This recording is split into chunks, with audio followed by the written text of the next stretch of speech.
Dr. Eric Kelly III and a host of phenomenal speakers from all around the globe for this 7-day virtual event that you don't want to miss.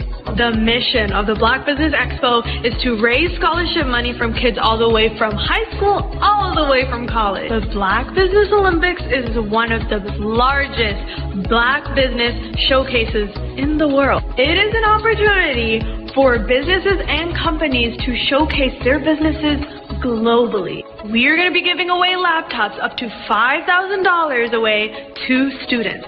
Again, I'm Olivia Appleberry, the founder of 2 Cents Finance and one of the speakers for the expo. I am so excited to see you there. For more info, go to www.blackbusinessexpousa.com or call 919-308-9090 and hope to see you there.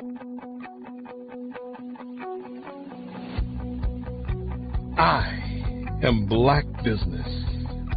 From the moment I wake until the time I sleep. Yes, I am Black Business. I am Black Business. Tell me, are you Black Business? I am Black Business. Do you support Black businesses? Listen, I support Black business because I am Black Business. Black Business Expo, one of the largest business showcases in the history of Black business in the world. The world! Sign up today at www.blackbusinessexpousa.com or call 919-308-9090. I am Black Business. I am Black Business. From the moment I wake until the time I sleep, I am Black Business. I am Black Business. Are you Black Business? I am Black Business. Do you support Black businesses? I support Black business because I am Black Business. Black Business Expo, one of the largest business showcases in the history of Black America in North Carolina. Join Dr. Eric Kelly III and a host of phenomenal speakers from all around the globe for this 7-day virtual event that you don't want to miss. The mission of the Black Business Expo is to raise scholarship money from kids all the way from high school all the way from college. The Black Business Olympics is one of the largest Black business showcases in the world. It is an opportunity for businesses and companies to showcase their businesses globally. We are going to be giving away laptops up to $5,000 away to students. Again, I'm Olivia Appleberry, the founder of 2 Cents Finance and one of the speakers for the expo. I am so excited to see you there. For more info, go to www.blackbusinessexpousa.com or call 919-308-9090 and hope to see you there. I am Black Business. From the moment I wake until the time I sleep. Yes, I am Black Business. I am Black Business. Tell me, are you Black Business? Black Business Expo, one of the largest business showcases in the history of Black business in the world.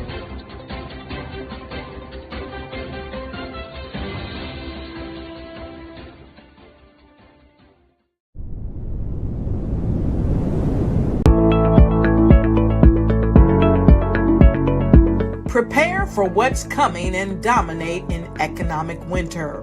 Stand strong and thrive by showcasing your great products and services globally through the Black Business Network and Black Business Olympics. The Black Business Network has showcased over 2,000 companies with over $7 billion in sales each year.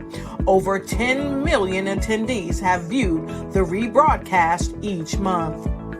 Through the Black Business Olympics, unique styles of business training and mentoring are turning students into business owners and entrepreneurial warriors who will dominate in any economy.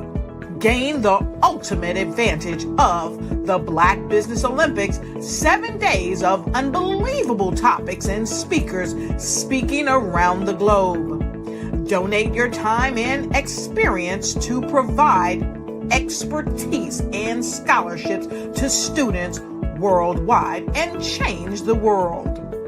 Now, more than ever, new insights, tools, strategies, and capabilities are needed. This is your chance for a major presentation to the world.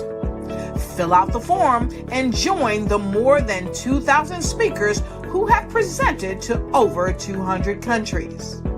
Join the Black Business Network streaming live into the Metaverse, STEM City, Black Multiverse Enterprises, Hulu, Amazon, YouTube, iHeartRadio, Apple, Facebook, LinkedIn, Pod TV, IBM TV, Spotify, and Google Podcasts. Sign up today. Spaces are limited, and we will see you there.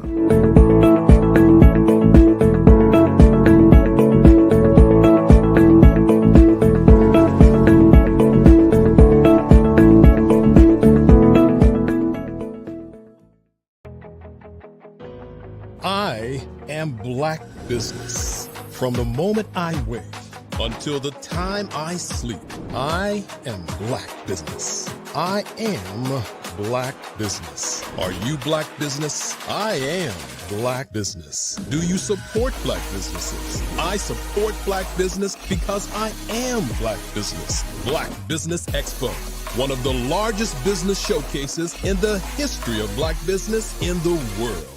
Sign up today at www.blackbusinessexpousa.com or call 919-308-9090. I am Black Business.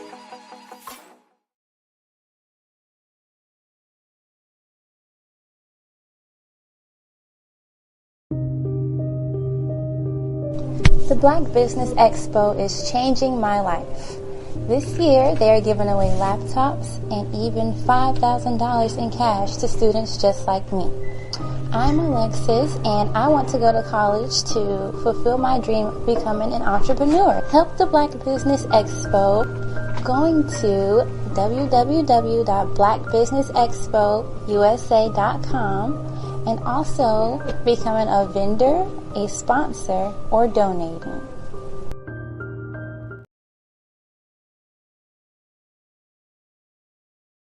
I was born in a little village on the island of Haiti. Many deadly diseases pounded me. It is as if they were on a mission to end my existence on this earth. I refused to give up. In 1983, I left Haiti and came to the United States of America. And I came with $5, 2 shirts. I didn't speak any English. I came to Atlanta. I got a job. I was a doorman. I was a doorman with a dream. What I used to do, I used to come on stage. I'd rehearse this moment that I'm standing in front of you. That's the power of a dream. Maybe today is the day you begin acting as if you already have it. And then step out with full force. Take a risk. No condition is permanent. Don't let your situation distract you. You are chosen. You are called. You are born for a purpose in this life.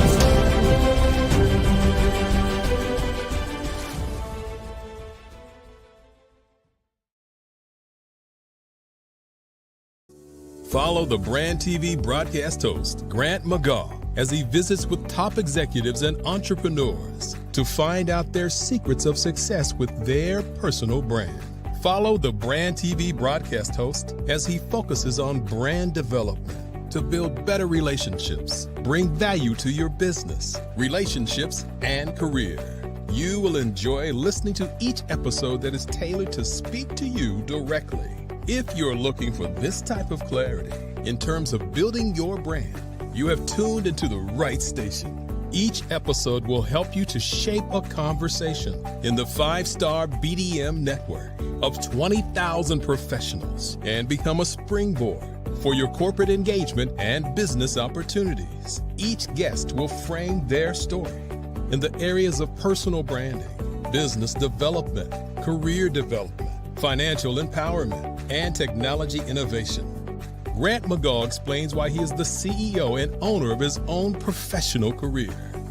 Grant is an accomplished business leader and entrepreneur who wants to give back to individuals to grow their personal brand strategy.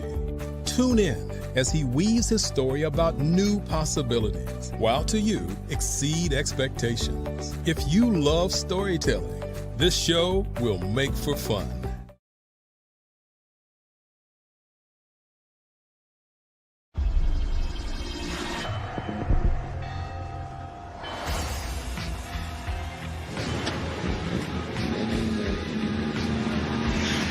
La connexion BU. La connexion BU.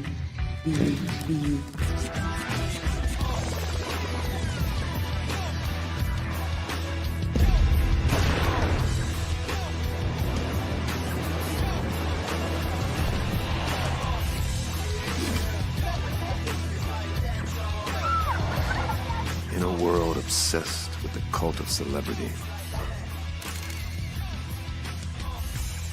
I challenge you not to aspire to anyone else's greatness, but instead strive to reveal and ignite the greatness within you. Are you serious? I totally think that's it. Hey. No! Hey! To me, sexy is a man that knows who he is and what he wants.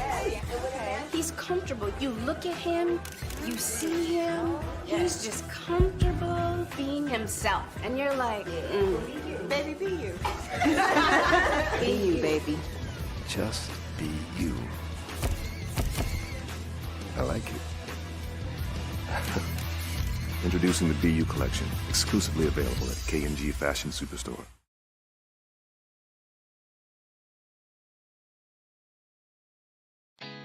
Did you know women represent just 3% of Fortune 500 CEOs and less than 15% of corporate executives at top companies worldwide?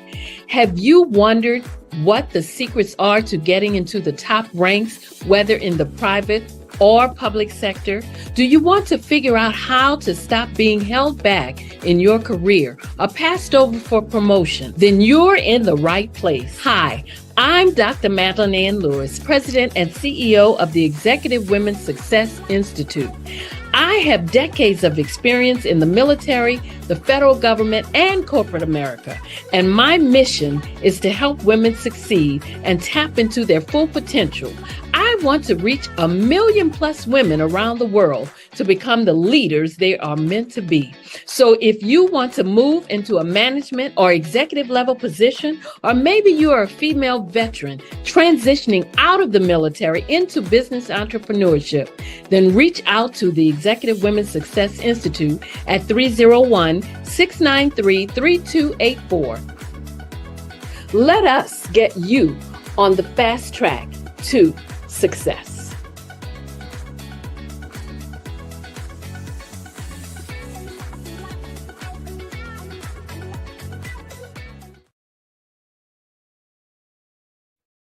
Hey everyone, it's Grant McGaugh, CEO of 5-Star BDM and host of the award-winning Follow the Brand podcast and TV series, where I help you to build a 5-star brand that people will follow. My genius is personal brand development through intelligent communication and helping you achieve your business and career goals. I am a requested speaker on digital technology and brand development issues. I want to work with you to increase the value of your current opportunities while attracting new ones. Every one of you is unique, and we all share challenges that can be addressed through smart branding. As a super connector, I work with you as an executive coach to guide you along the complicated business and career development road, providing the enhancement tools and information you need to succeed. Together, I will help you succeed in today's challenging business climate. I will evaluate and measure your progress. Best of all, I am right alongside you every step of the way. Build the brand called you. Genius is coming. Over the past few years, we've seen the growth of existing and new initiatives focused on financial inclusion, building global networks, and reducing the wealth gap in response to the idea there's not enough seats at the table. Whether their outcomes are to increase the representation of Black executives on corporate boards, ensure an inclusive global economy, or to create new U.S. African commercial pathways, the strategies are often carried out by separate programs. The question is, should they be? With the continent of Africa being home to more than half of the world's fastest growing economies, the youngest workforce, over 400 companies generating more than $1 billion annually, 700 generating more than $500 million annually that are poised for growth, and being the destination of nearly $5 billion in venture capital in 2021. Diversifying U.S. and Africa commercial engagement by building bridges between African businesses and their U.S. diaspora should begin being seen as mutually beneficial. From helping to reduce Africa's enormous capital gap to catalyzing two-way trade opportunities, the COVID-19 global pandemic hopefully has taught us that global challenges and opportunities are more interconnected than we thought. During the pandemic, African companies like Unicorn Flutterwave, insurance provider Reliance Health, ride-hailing app Yasir, and 54Gene, the continent's first bank of DNA on people of African descent, proved that when African companies have access to networks, capital, and information, they grow big, grow fast, and create solutions that are valuable to the world. This is why Be Direct was created. We are the first U.S.-based but African-centric board preparedness and board search company designed to connect U.S. Black talent and corporations to African businesses. Unique and fundamental to Be Direct's success is our process of helping board candidates adapt their experience and networks to an African context before they're connected to high-growth companies that are looking to locally and globally scale. From our focus groups with African business execs and government leaders, we don't ignore the sentiment that business is easy, but people are hard. Having a pool of board candidates with hard-to-access networks and extensive experience across the business life cycle, including successfully raising capital, is table stakes for an initiative like this. So yes, we have that. But corporate or entrepreneurial success in the U.S. does not guarantee success in Africa. Developed alongside industry partners on the continent, our training program, Be Direct Prep, is designed to transpose their experience to create cultural comfort, understanding, and a commitment to helping businesses in Africa scale. Our board governance sessions are African, continental, and country-specific, integrated with cultural awareness and dexterity training, masterclasses led by African industry execs, and mentoring and coaching from African continental-based facilitators. But even more unique to Be Direct Prep, we cap off our training program with an immersion trip to help candidates that have not been to Africa before see and feel Africa's complexity and opportunity from African soil. We all know traditional network-based board placement has historically left a lot of us out of ever really being in the paid board pipeline. Our strategy supports the work of many great organizations that are successfully filling seats at U.S. board tables by creating more tables for those that are still left on the sideline. It's time to start seeing the role and value of U.S. Black talent and businesses on the continent of Africa differently. Old perceptions and habits limit economic inclusion. Let's transition Black talent and the African businesses they will support from the periphery of the global economy to its core. Living in a global lockdown, we all know now how fast local and global economies can change, and see the value of having businesses that hire, strengthen local value chains, and even grow globally. Status quo in any form holds back progress. We must democratize U.S.-Africa commercial engagement by socially and economically connecting cultures that have long been disconnected. It's time for Africa's U.S. diaspora to redefine their global value by helping African businesses scale continentally and globally.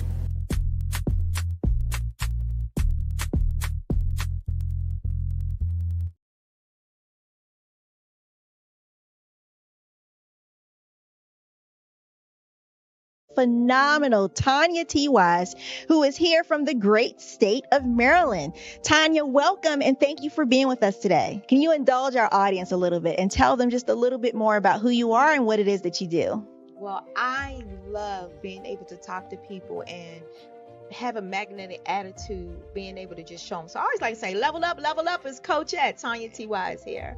So can you tell our audience, just give them a teaser about what your presentation will be about?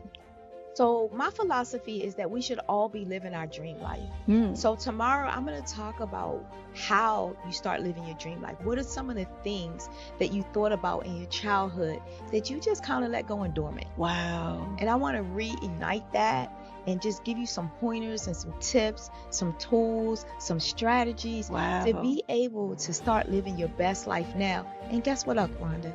And leave an inheritance for your legacy. Oh my goodness. Okay, I know that's resonating with a lot of people. I've heard that you have a dynamic coaching program. Can you tell us a little bit more about that? Absolutely. So our coaching program help people that have the lack of time, that lack strategies, and lack the confidence to go after their dream life. So we help them implement tools, we help them implement strategies, as well as give them resources so that they can live their best life now and leave that inheritance. Wow. Oh, I love that. I love the leave the inheritance part. Listen, you are dropping some major nuggets, and I know a lot of what you're saying is resonating with a lot of people, but I think we're all curious. How did you even make this transition into the speaking and coaching arena? What's the story behind this? So I started out in finance, and I realized that a lot of people don't necessarily go after their dream life because of the lack of finances or the education behind finances. But it wasn't until I lost my firstborn, my only son, that life changed for me. And where I was going after it all, living the corporate life, hit my 6-figure income and living in my dream house with my dream man, driving my dream car. I nearly lost it all when I lost my son. And so I realized it only takes one financial catastrophe that can change your entire life. That's what made me start All New Beginnings. Because no matter what's going on in life, there's a new beginning. And because of that, we develop a program called Wise Minded. My little slogan is, don't just dream it, let's live it. If they want to connect with you or work with you, what is the best ways for them to be able to do that? Well, for my social media guru, you can connect with me on every single social media platform as Tanya T. Wise.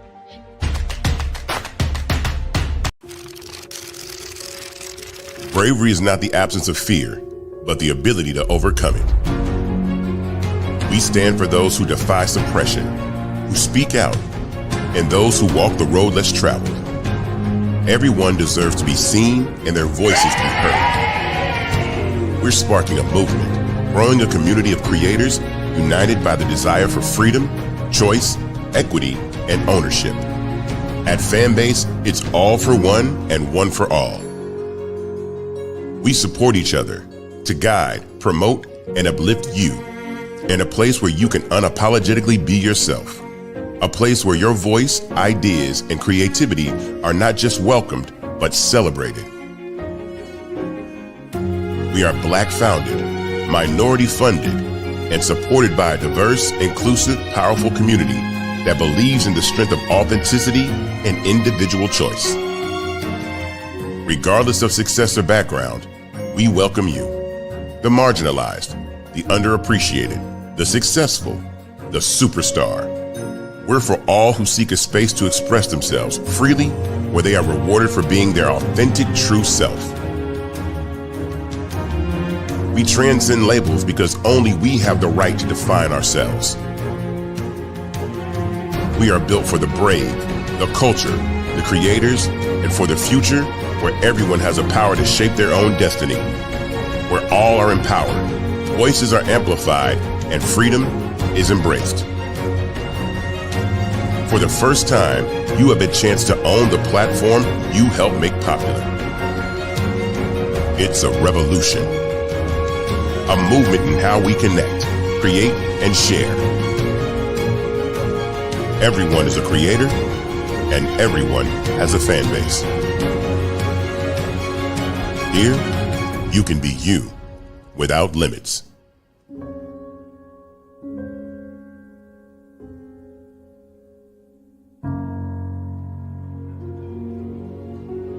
I was born in a little village on the island of Haiti. Many deadly diseases pounded me. It is as if they were on a mission to end my existence on this earth. I refused to give up. In 1983, I left Haiti and came to the United States of America. And I came with $5, 2 shirts. I didn't speak in English. I came to Atlanta. I got a job. I was a doorman. I was a doorman with a dream. What I used to come on stage. I'd rehearse this moment that I'm standing in front of you. That's the power of a dream. Maybe today is the day you begin acting as if you already have it. And then step out with full force. Take a risk. No condition is permanent. Don't let your situation distract you. You are chosen. You are called. You are born for a purpose in this life.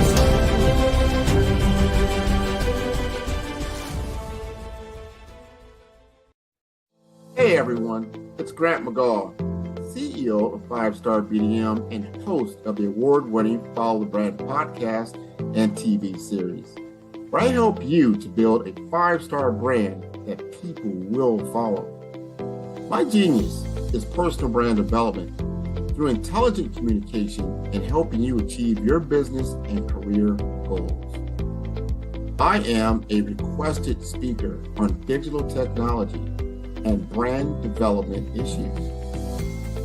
I want to work with you to increase the value of your current opportunities while attracting new ones. Every one of you is unique, and we all share challenges that can be addressed through smart branding. As a super connector, I work with you as an executive coach to guide you along the complicated business and career development road, providing the enhancement tools and information you need to succeed. Together, I will help you succeed in today's challenging business climate. I will evaluate and measure your progress. Best of all, I am right alongside you every step of the way. Build the brand called you. Genius is coming.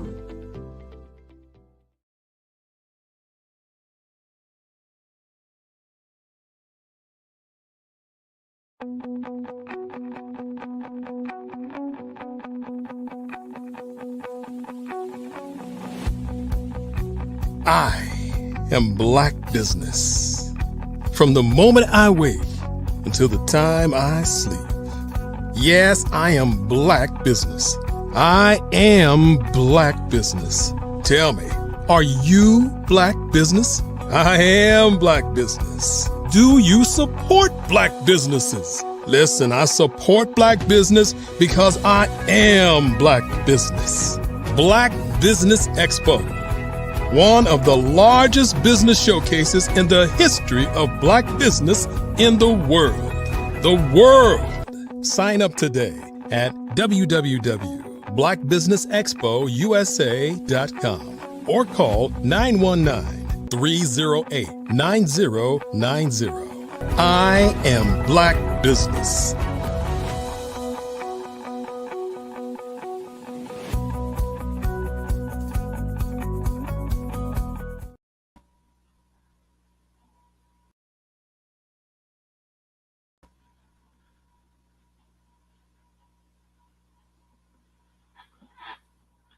Good afternoon, business owners, entrepreneurs, thought leaders, and corporations.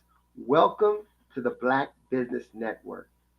My name is Kyle Freeman, and I'm your business moderator for this afternoon on the Black Business Network. The Black Business Network is a 24-hour business network showcasing Black businesses, owners, entrepreneurs, and thought leaders worldwide. We have speakers from North Carolina, London, Singapore, Africa, Japan, and cities all over the United States. The Black Business Network is a global community sharing its business knowledge to empower, inspire, and educate businesses about business. Today, I'm your keynote speaker. My name is Kyle Freeman, and I'm going to tell you a little bit about our company. The name of the company is called Legacy Wealth Capital Group. And basically, I want to first of all thank the Black Business Network. I also want to thank Dr. Eric Kelly for this opportunity to be able to talk with you. And thank you for being here listening to us today. I got started in business back in 1987, so giving up my age. But basically, after I was in the military, I wanted to come out and I wanted to make sure that I was able to do something. So I got into the insurance industry. And when I got into the insurance industry, they had a product back then that was called the Flex. And the Flex basically it dealt with insurance and mutual funds mixed together. And so because of that, I had to go back to school to learn how to get a Series 6 and a 63. And that's what intrigued me about what I'm going to be talking about today. My subject is venture capital. But getting into that part of the business and learning that we had to study for these different tests, Series 6, Series 7, it's kind of woke me up a little bit about becoming a stockbroker, wanting to get into investments and things like that. What I ended up doing is I got with a venture capital company. They taught me how to raise capital, and we did that for several years.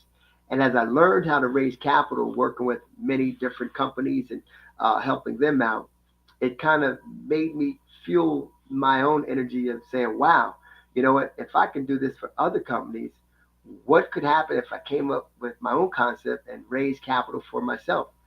And so I ended up basically having a business and I sold it. And once I sold it, I ventured off into that area. So learned more about it, started working with other companies, started helping them raise capital. And then from there, one day I met a gentleman who actually owned a public traded company. And I remember sitting down talking with him one day, and he was just like me, where he stated he had got started with the same interest and he became a stockbroker. And he said one day, he said he wanted to be on the other side of that table. And he did it. And so, matter of fact, he was the first gentleman who kind of really made me feel I can get it done. And I bought my first shell from him. Now, when I say shell, basically what it is, I bought what's called a public traded entity. And I bought that from him. But that's what kind of got me into where we are today. From there, I ended up basically, I signed a 5-year deal with a $125 million company. Once we did that, we basically started building our company around that. And what we did was we ended up raising capital.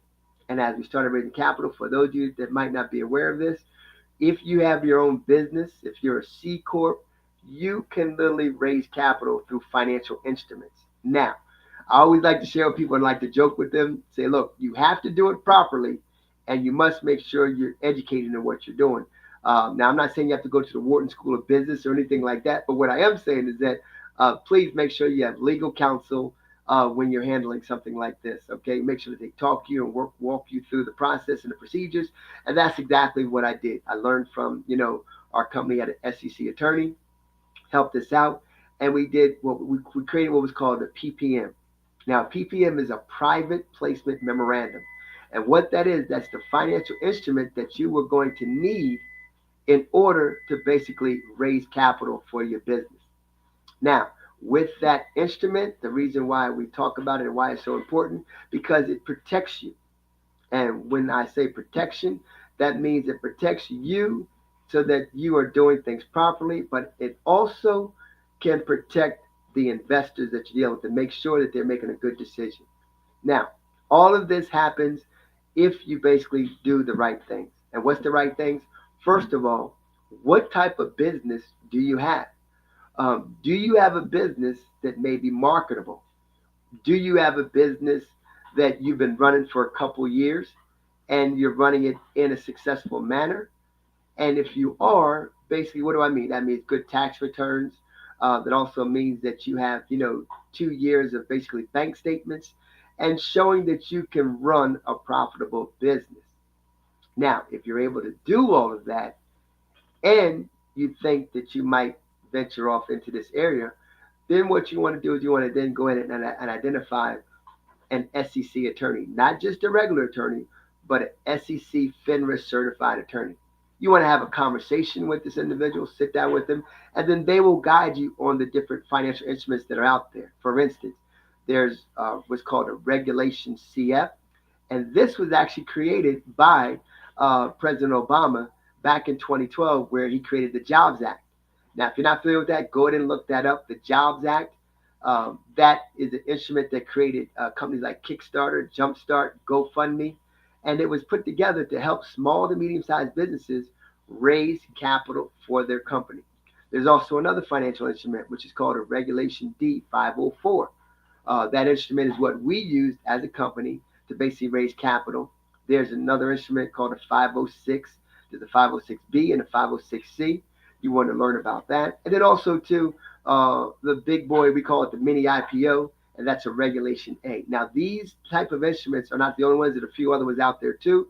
But these are the ones that can help you go from getting started and learning how to raise capital to basically doing what we did and taking your company public. Now, I say all of this and saying it again, do not venture in these waters unless you do have proper counsel. Also, what I would say is that is get some training on it. One of the things that we do with our company is we help people out and we teach you how to learn how to do this. And what do I mean by that? We have a company, www.capitalraisingacademy.com.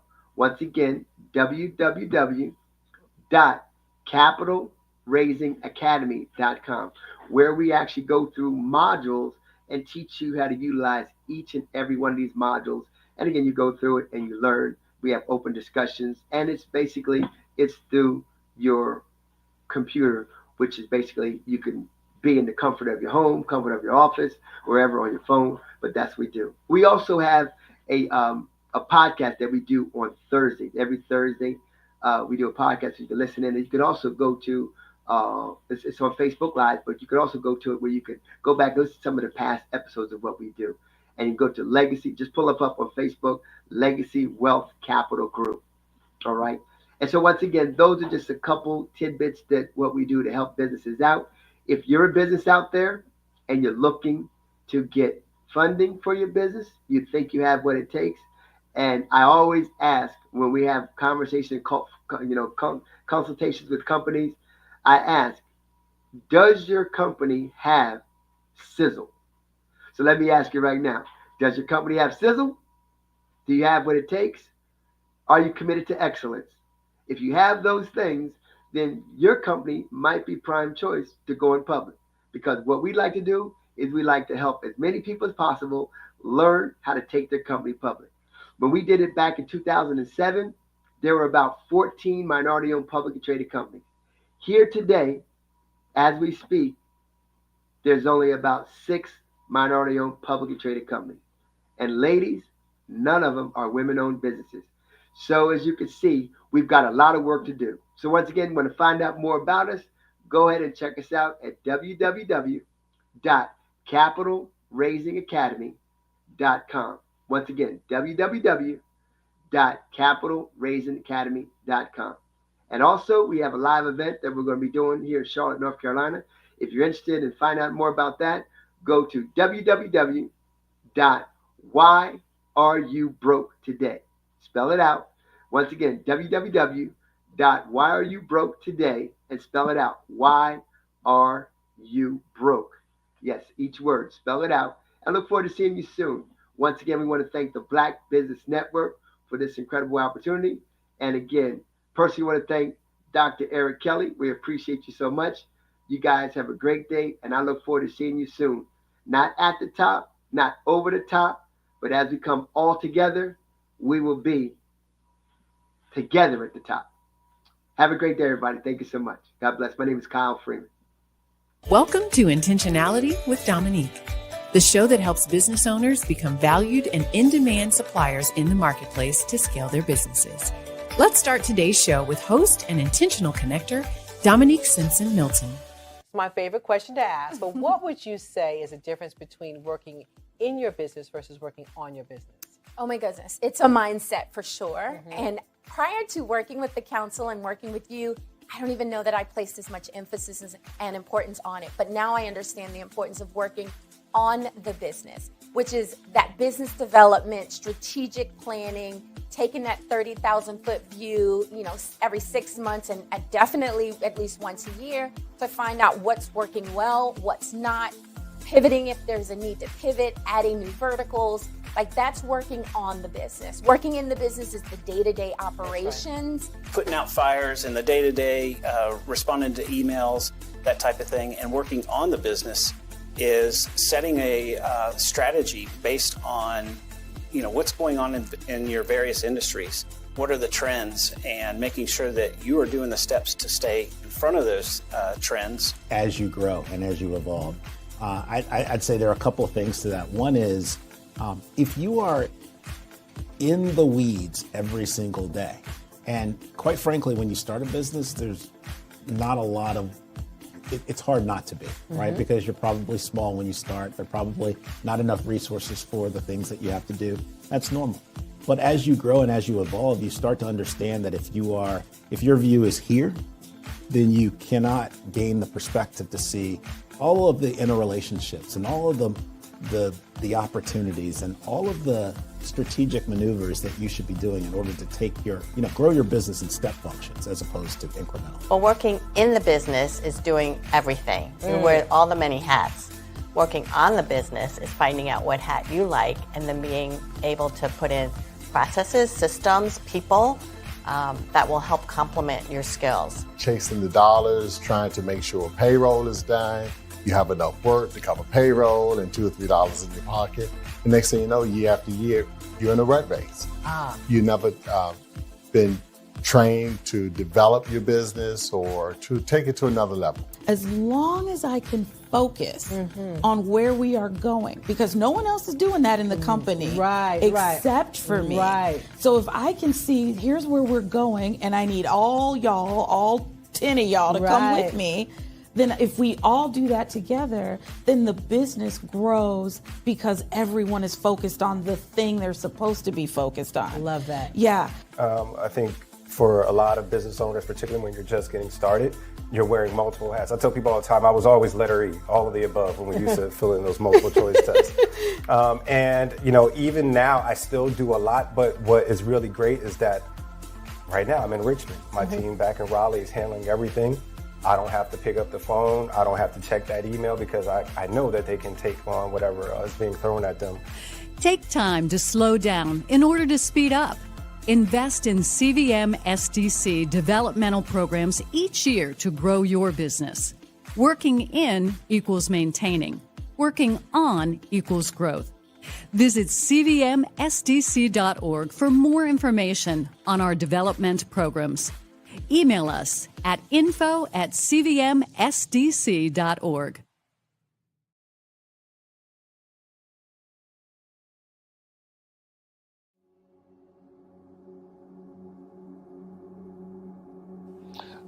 I was born and raised in southeastern West Virginia, the coal fields. My father was an AME minister. For me, I was very fortunate. Even though I grew up in the segregated South, I was surrounded by flourishing black businesses. Doctors, lawyers, bankers, dentists. They were all there and they were all successful. And I guess that's part of my dream, is to see that success come back. My name is Joseph Simmons, and I am the founder of the Center for Micro-Entrepreneurial Training. We have this moment in time where we can change the trajectory of people. And our focus is on women, black and brown entrepreneurs, and their access to capital, their ability to build thriving businesses, the ability to employ people. There's a study that showed that in those three communities, especially black and brown communities, $1 stays in those communities for 30 minutes. In white community, $1 stays in their communities for 8 hours. So think about it. For you in a black or brown community to get gas, to get food, to go to a restaurant, you've got to leave your community, take those dollars out of that community and take it to another community that's already being well served. So if we can reverse that, if we can go from 30 minutes to an hour to 2 hours, that's progress. That's what we need to do. I was with SCORE, and then in May of 2020, of course, the events happened in regards to the murder of George Floyd. The other thing that I was experiencing was the denials of federal funds for small businesses. And it revolved around one thing. These businesses were not being prepared for grants and for government programs. And I came up with the idea for the Center for Micro-Entrepreneurial based off those two things. Morgan Stanley had a report out in 2020, first quarter, and it talked about there were 3 groups that were massively devastated by COVID-19 on their business. That was 1, women, number 2, Black, and number 3, brown entrepreneurs. The research showed that they had less cash on hand, they had less opportunity to go into a bank and get money, and they were very dependent on family and friends to keep their business up and running. If we can focus on those 3 groups, then we can have a dramatic impact on our communities. Really, the focus is on 3 areas. And those 3 areas are 1, the people, number 2, the courses, and number 3, a support network. Here at CMAT, we will provide you with the fundamentals for generational success.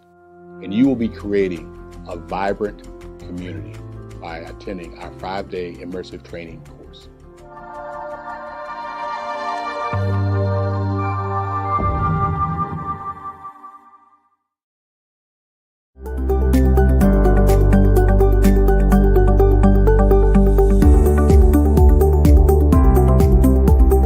My name is Katie Bennett, and I own Lexicon Presents Publishing. We are a publishing and media company that helps you take your story and share it with the world.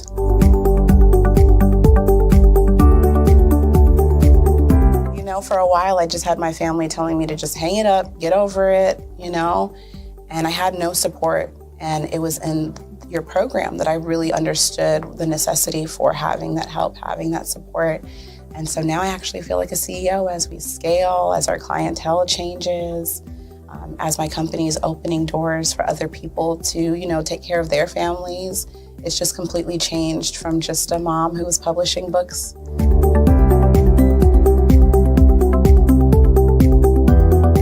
I was at a point where my job, although it was paying really well, wasn't enough. And my business was always in the red, and I was tired of it. And so I came in just hoping to get some sort of help to just not end up in the red every month.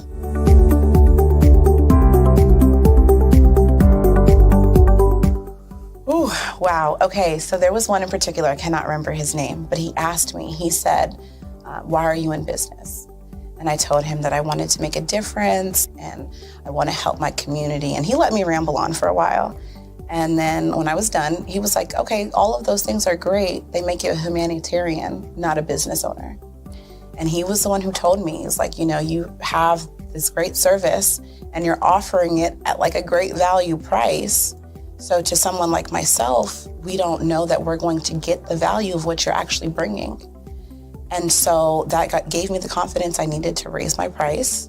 It gave me the confidence to go after my, you know, my actual client that I actually prefer to work with.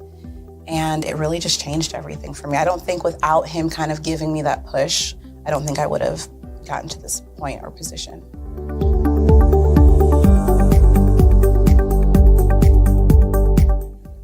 Wow, the benefits is just having a coach that holds you accountable. They set goals with you. That's been my favorite part. She has amazing experience, you know, and so she brings her strategies and her ideas, and she helped me narrow down, you know, what services I actually wanted to offer, how I could actually continue to offer it, how many clients at one time could I have. All of the information that she's given has just really transformed my entire company. And so I know I would have never gotten to where I am today and having some of these partnerships that I'm, you know, having now without her help.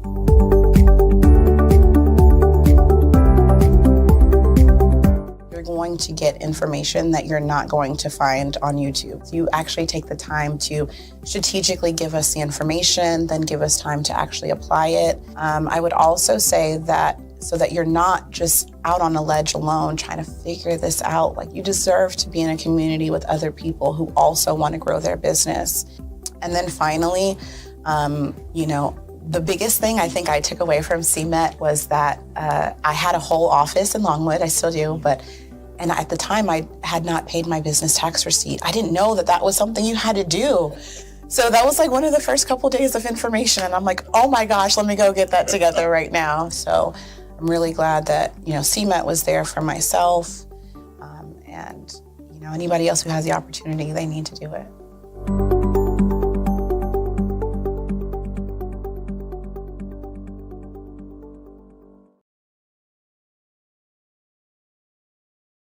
You are a Black-owned business and you're looking for new ways to expand your reach. Or you're a creative and you have an amazing story that needs to be told, seen, and heard. Well, at Fave Unite TV, we're streaming the diverse and authentic narratives of Black American culture. At Fave Unite TV, you have access to product placement, feedback loops, promotional spotlights, and other ways to showcase your brand. And we have fans all around the world that can't wait to see what you're up to. So come to Fave Unite TV because we are showcasing the culture 24/7 with Black stories and Black storytellers. Subscribe to FaveUniteTV.com today. And for more information, email us at info@FaveUniteTV.com or call our hotline at 816-819-9939. Fave Unite TV, one of the largest platforms showcasing Black American content in the world.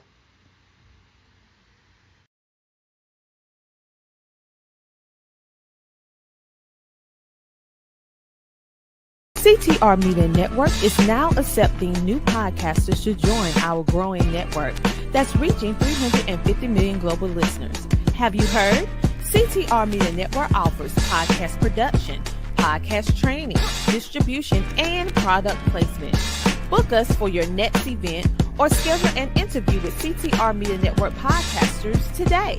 To learn more, go to ctrmedianetwork.com.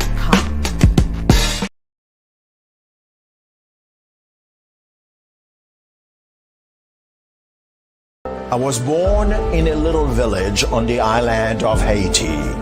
Many deadly diseases pounded me. It is as if they were... Art to me is a creative expression of something from nothing. It explodes onto the canvas, or it explodes on in my work. One of the things that I try to do more than anything is I try to just give the lines and the movements and emotions and expressions into what I do. Art really means to me a chance to express how I feel deep down inside. Most of my art begins as a thought that I might have, whether it's sports, whether it's history, whether it's a woman or a man. It pretty much starts as an idea of thought before I get into the actual image of what I'm going to draw. I do a lot of historical pieces. I was a history minor in college, and I love to do history pieces. And a lot of times I'm thinking about history, and then I try to make that history impact you as you look at it. That's one of the reasons I do pictures so large. People ask me, why do I do the pictures so big? And I tell them, I want the piece to impact them as they're looking at it, to kind of dominate them, dominate their space.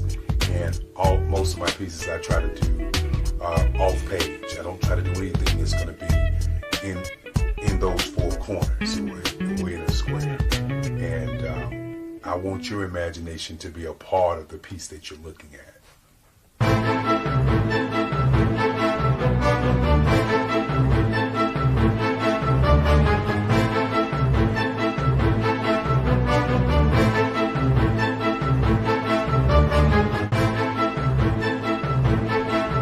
The way I feel when I'm drawing, when I'm creating something, is I feel free. I feel like there's an anticipation of something that's going to come. I try not to draw first. I try to draw second. And what I mean by that is I try to allow myself to kind of get into the piece and just relax. Sometimes I miss time. I'll draw 2-3 hours, sometimes 4 hours. And while I'm drawing, it's just a free. I just feel free. I mean, I feel like time stands still.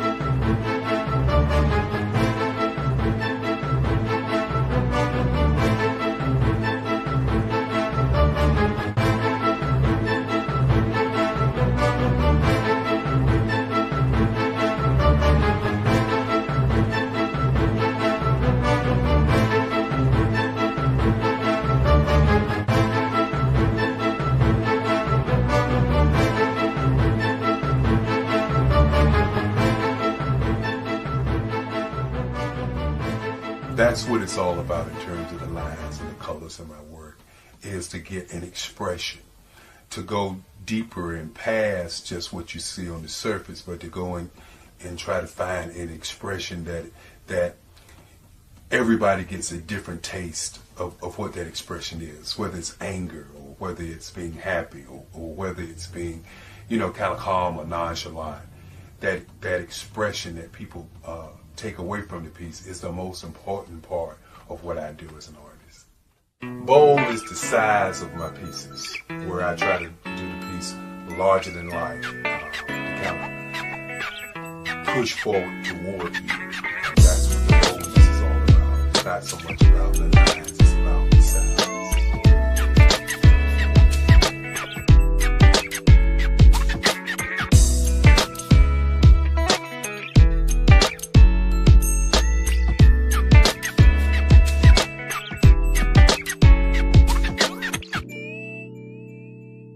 The Face of Change art show is inspired by my mother, but more importantly, it's a historical moment in time as the pieces depict different emotions and expressions of Barack Obama.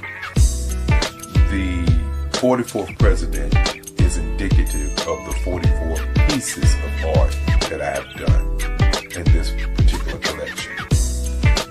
When you begin to think about expressions and portraits, this is a portrait gallery of expressions of what transpired as Barack Obama ran for office. Some of the pictures are abstract and some are expressionistic. And I combined both of those forms of art to create this collection of art pieces.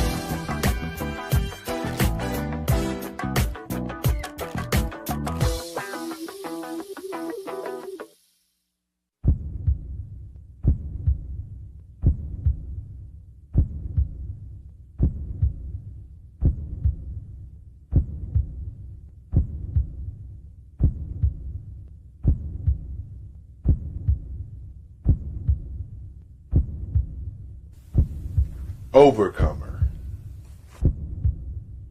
brilliant, ambitious, motivated, awesome. Obama.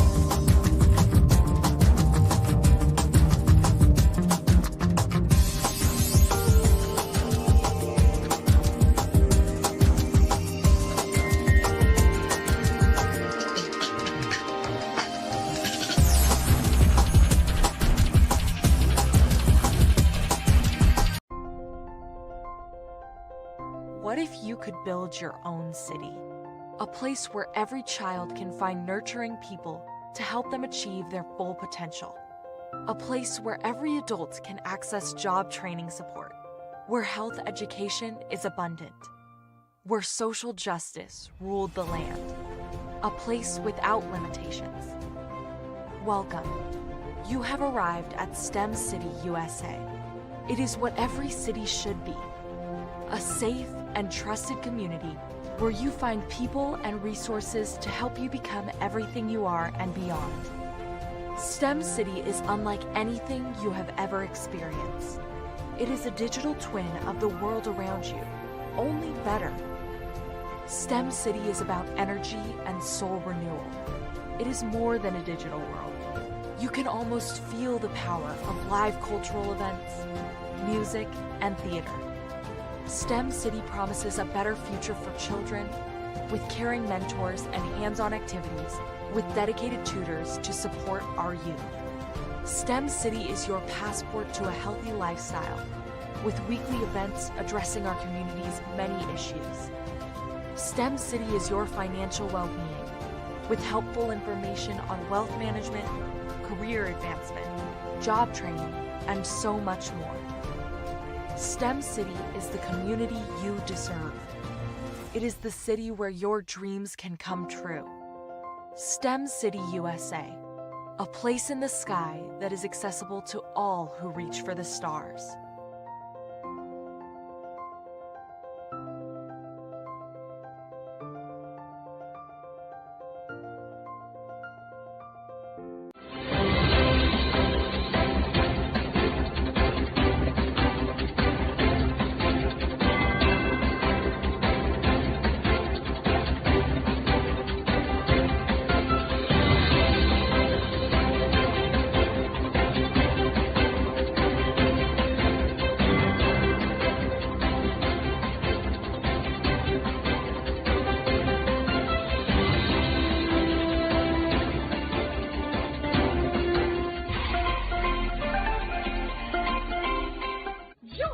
Dr. Eric Kelly III and a host of phenomenal speakers from all around the globe for this 7-day virtual event that you don't want to miss.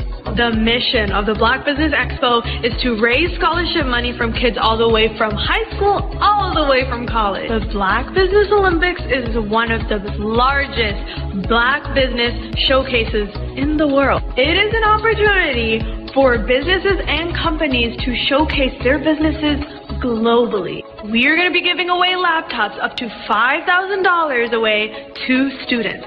Again, I'm Olivia Appleberry, the founder of 2 Cents Finance and one of the speakers for the expo. I am so excited to see you there. For more info, go to www.blackbusinessexpousa.com or call 919-308-9090 and hope to see you there.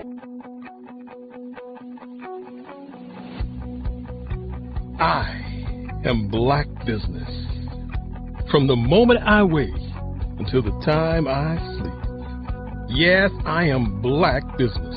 I am Black Business. Tell me, are you Black Business? I am Black Business. Do you support Black businesses?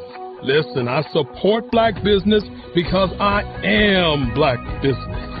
Black Business Expo, one of the largest business showcases in the history of Black business in the world. The world! Sign up today at www.blackbusinessexpousa.com or call 919-308-9090. I am Black Business. I am Black Business.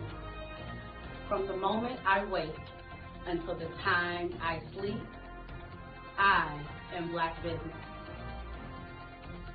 I am Black Business. Are you Black Business? I am Black Business. Do you support Black businesses? I support Black business because I am Black Business. Black Business Expo, one of the largest business showcases in the history of Black America in North Carolina. Join Dr. Eric Kelly III and a host of phenomenal speakers from all around the globe for this 7-day virtual event that you don't want to miss. The mission of the Black Business Expo is to raise scholarship money from kids all the way from high school all the way from college. The Black Business Olympics is one of the largest Black business showcases in the world. It is an opportunity for businesses and companies to showcase their businesses globally. We are going to be giving away laptops up to $5,000 away to students. Again, I'm Olivia Appleberry, the founder of 2 Cents Finance and one of the speakers for the expo. I am so excited to see you there. For more info, go to www.blackbusinessexpousa.com or call 919-308-9090 and hope to see you there. I am Black Business. From the moment I wake until the time I sleep. Yes, I am Black Business. I am Black Business. Tell me, are you Black Business? Black Business Expo, one of the largest business showcases in the history of Black business in the world.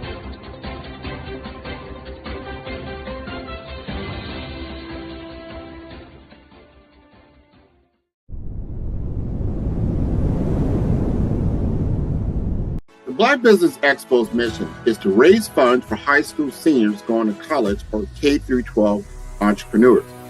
This expo is a fundraiser for students. Please, you may go to www.blackbusinessexpousa.com to donate to the scholarship fund or use the Cash App at $BBXUSA. Our goal is to give laptops and up to $5,000 to 10 students. Students can register online at www.blackbusinessexpousa.com. Every dollar counts. Please donate to the Black Business Expo USA Scholarship Fund.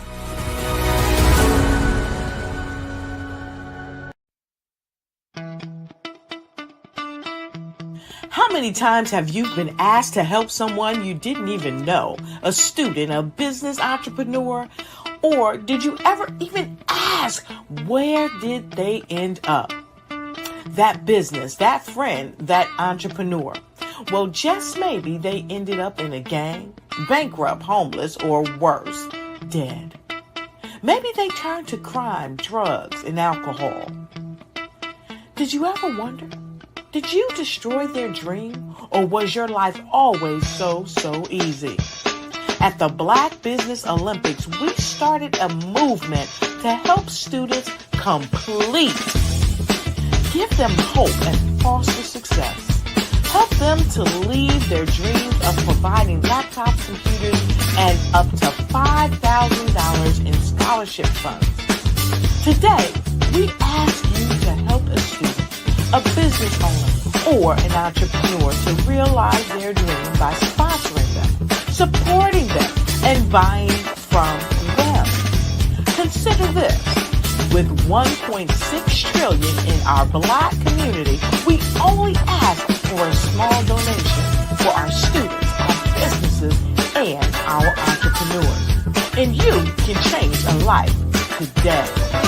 So I ask you, what are you going to do? Sit on the sideline and watch our students in high school be leaders, miss out on their dream from lack of resources? Or are you going to donate to the movement and change their future and yours as well? Give us a call today at 919-308-9090. Change their life by investing with action to the Black Business Olympic Fund.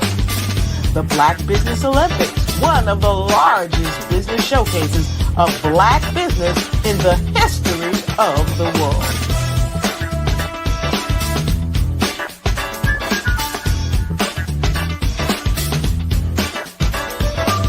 Hello, I am Dr. Eric Kelly III, the visionary strategist and founder of the Black Business Olympics.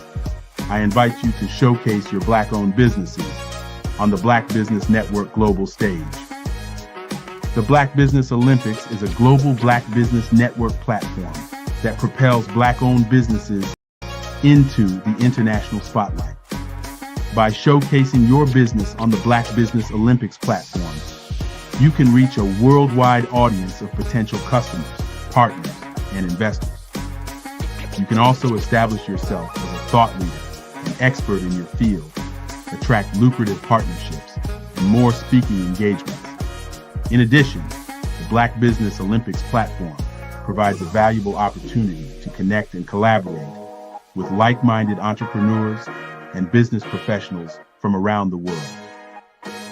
This can lead to new business opportunities, ideas, and relationships. Finally, by sharing your story and expertise on the Black Business Olympics platform, you can inspire and empower others. This is a powerful way to make a positive impact on the world and leave a lasting legacy. If you are a Black-owned business owner, I encourage you to seize the opportunity to showcase your business on the Black Business Olympics platform. It is a once-in-a-lifetime opportunity to make an indelible mark on the world. Be one of the 1,000 visionary entrepreneurs who are changing students' lives, shaping industries, and leaving an unforgettable legacy for their families. Unleash your voice on our global stage and watch your business thrive. Black Business Olympics is one of the largest Black business showcases in the history of Black business in the world. Yes, the entire world. Just give me a call today at 919-308-9090.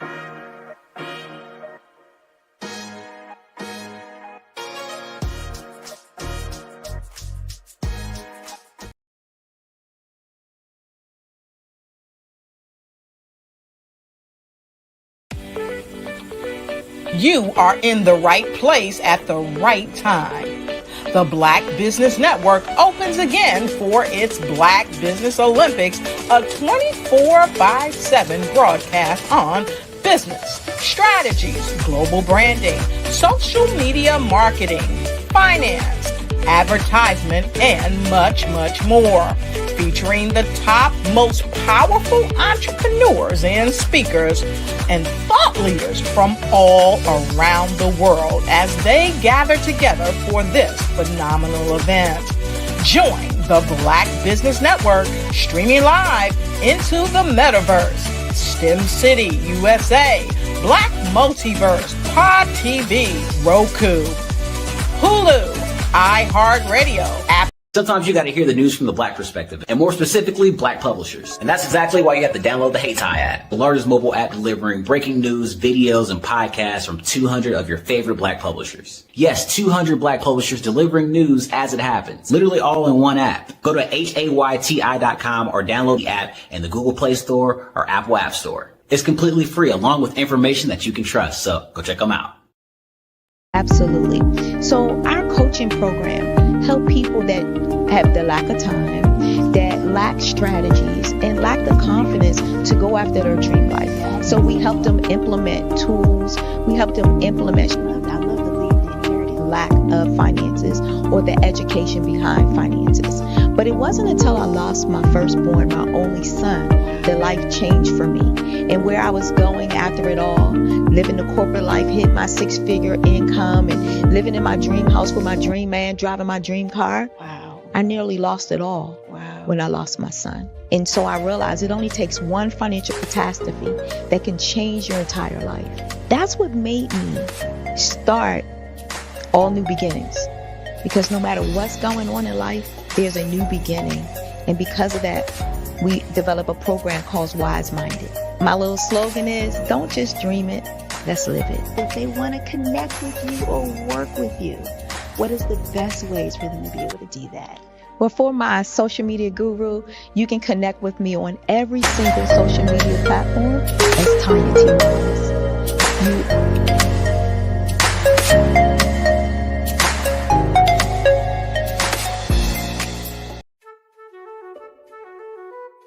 This is Dr. Arnold T. Petsworth. He's the owner of Petsworth Vet World, a veterinary clinic in Hopton, Connecticut. His patients include dog, cat, frog, fish, Goldie, dog, and this alpaca. Due to doctor-patient confidentiality, we can't tell you their names. Business at Vet World was steady, and then quarantine hit. Neighbors brought new four-legged friends into their homes.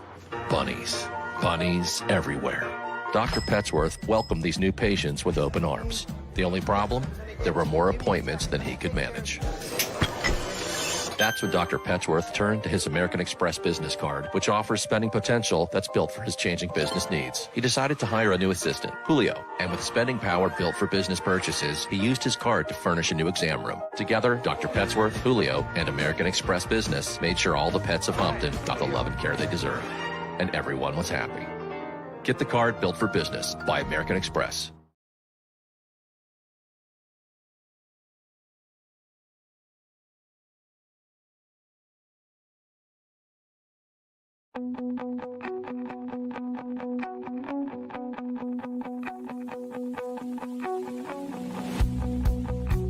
I am Black Business. From the moment I wake until the time I sleep. Yes, I am Black Business. I am Black Business. Tell me, are you Black Business? I am Black Business. Do you support Black businesses? Listen, I support Black business because I am Black Business. Black Business Expo, one of the largest business showcases in the history of Black business in the world. The world. Sign up today at www.blackbusinessexpousa.com or call 919-308-9090. I am Black Business.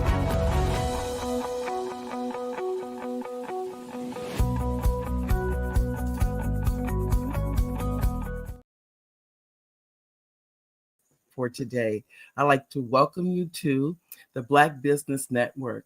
It's an honor for you to be here today, and it's an honor for me to be here with you. Business owners, entrepreneurs, thought leaders, and corporations, welcome to the Black Business Network. As I said before, my name is Mary D. Welch, and I'm your business moderator for today, the Black Business Network. The Black Business Network is a 24-hour business network showcasing Black businesses, business owners, entrepreneurs, and thought leaders worldwide. We have speakers from North Carolina, London, Singapore, Africa, Japan, and cities all over the United States. The Black Business Network is a global community sharing its business knowledge to empower, inspire, and advocate and educate businesses about business. Today, we have the outstanding speaker that I'm going to introduce to you today. I'm really excited about having her. Her name is Tanya Rollins Shadley. She's been a performer since she was age 5.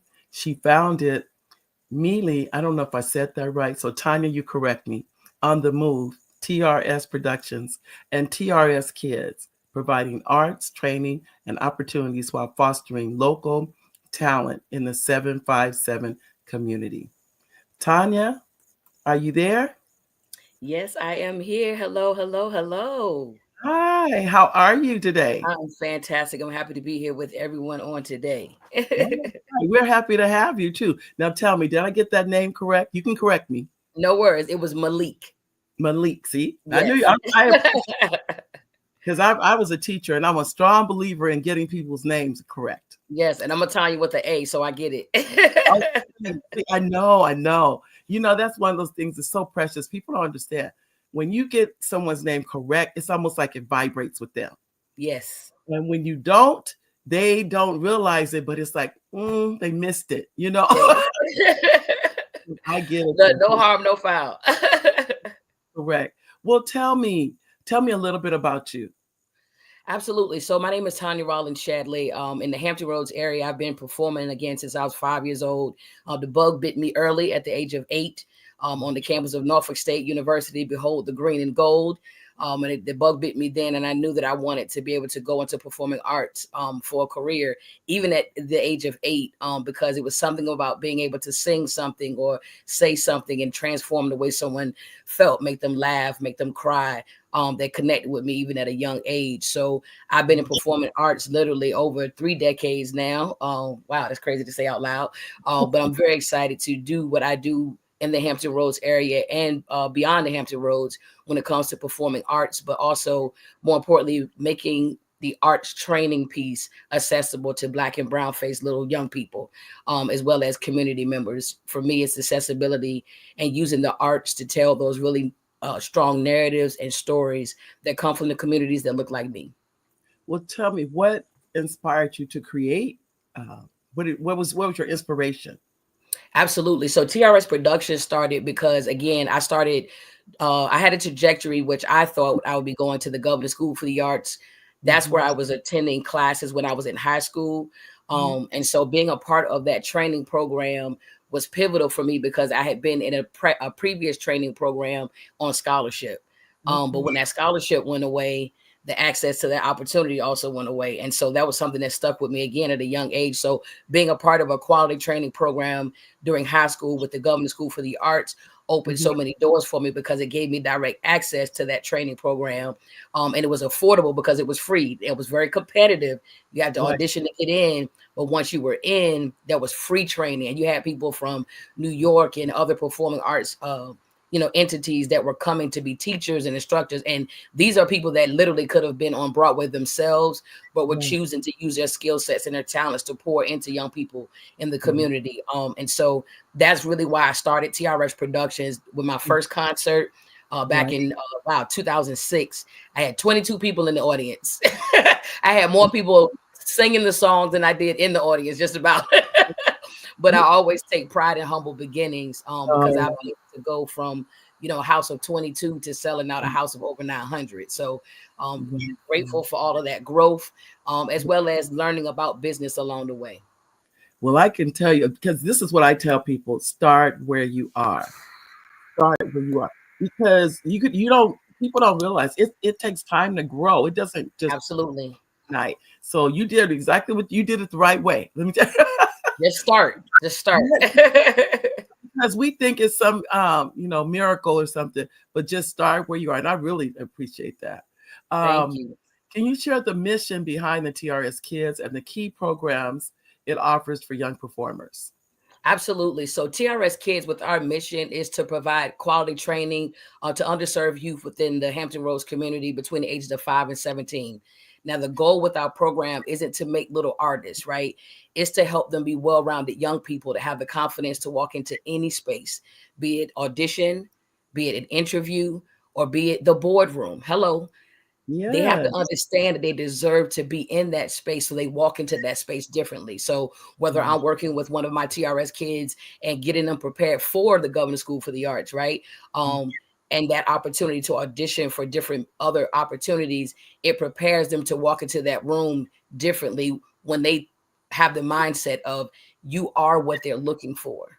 Right. You have what they want, like, especially when from a director standpoint. And when I'm talking with, whether it be adults or student clients that I work with, is that conversation of when you all come into my room to audition, I really want you to be the one I'm looking for, because otherwise I have to keep auditioning and keep searching. So when you kind of shift your mindset, right, that helps build your confidence. And then you walk into that room like, okay, let me show you what I got. You need this.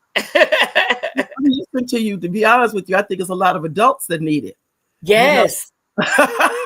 Yes. I work with that because I do pitch coaching as well.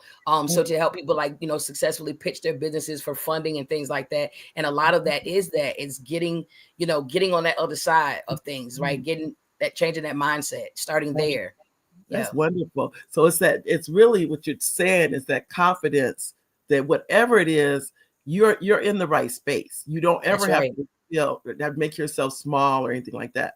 You're where you're supposed to be, and be okay with that. Be okay with that, and don't doubt the spaces that you're in when you sometimes feel like you're not qualified to be in that. Because prime example, I attended a business conference, and I'm in a space where this business conference costs, these tickets are $500. I don't have that $500, but I got a golden ticket 2 days before the conference saying, hey, you've been chosen to get a golden ticket, so you get to go for the 3-day conference for free. Now, when I went in the building, it was a little intimidating because I'm like, man, but no one knows my ticket was free. I had a badge like everybody else. I was dressed the part like everyone else, right? And so again, sometimes we get into our own way of like, man, should I be here? And that, imposter syndrome is very real, especially within the African American community. And I want us to push past that because we deserve to be in those spaces. I love it. And the Should have fact been in that a lot of them already. it's true, but a lot, I think we, like you said, because you felt like you didn't purchase a ticket, you earned your ticket. That's what you did. You know what I mean? Your ticket was definitely earned, but we do it to ourselves. Sometimes I do believe you're absolutely right about that. There's no one doing it to us, but we're doing it. Do I deserve to be here? I'm going to be honest. I have an honorary doctorate. Yes. I have not really used it because I feel like, oh, well, that's an honorary, that kind of thing. And then one lady said, let them give me an honorary doctorate. Come on. Listen, they're gonna have to tell me, to that's what I'm saying, doctor. Okay. You walk in that thing, sis. Absolutely. Like walk in that, because again, whether it be your skill set, your conversation, your expertise, the years you put into it, like that has earned you that title. So, it's time for us to walk boldly and confidently in the things that we have, and unapologetically as well. I'm heavy on that. So we'll be pushing that to you to all conversation, Miss Mary. I'm listening to, because I'm laughing at myself, because I have friends that keep telling me that. Like I said, you need to use that, because I'm also I'm an author and things like that, and I have it. But I'm working. I'm getting there. See, I'm listening to you. I'm like, okay. See, I told you I'm a confidence builder. That's what I do. That's why I said adults. I'm speaking for me. I don't think there's a day that, well, I know a day doesn't go by that every single day I'm reading something that's uplifting, something that keeps me going, because I don't know what I'm going to deal with that day. First of all, my day, it starts with prayer, but I also, and it ends with prayer, but I don't take the day for granted. But I'm always needing confidence. I don't think I've ever felt like I was so confident that I didn't need it.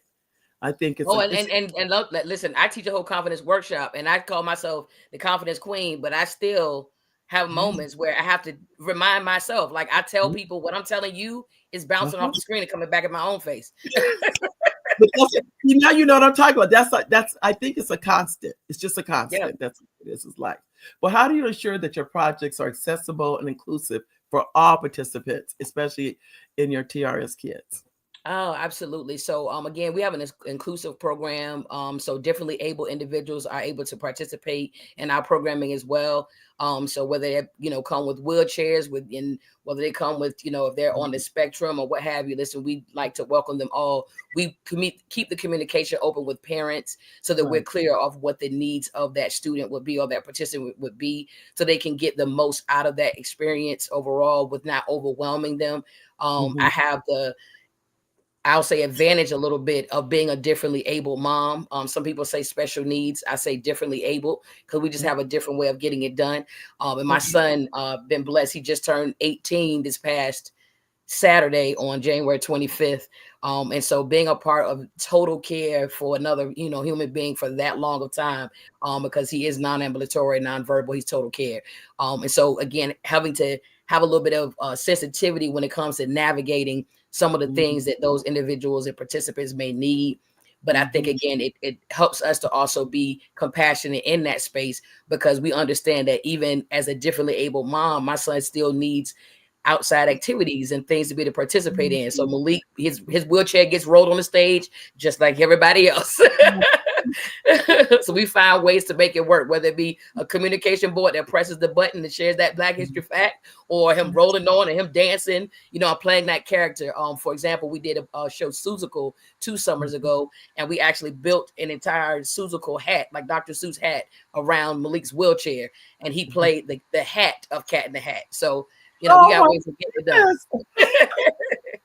But you know that, and I don't have to even tell you this, but you have given your son life. I'm not just saying you, but what you've done is said the community, that love.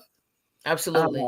It's so, I mean, you can. And that was really the purpose behind Malik on the Move starting. It's named after my son Malik. We started going out into the community doing different things, and they were like, "Man, Ty, you guys are always out and about. Y'all at the park, y'all at the concert, y'all at the the festival." And I'm like, "What are y'all doing?" And so it started a conversation of like, "Hey, let me just kind of update you all as to how we're doing things and what's going on."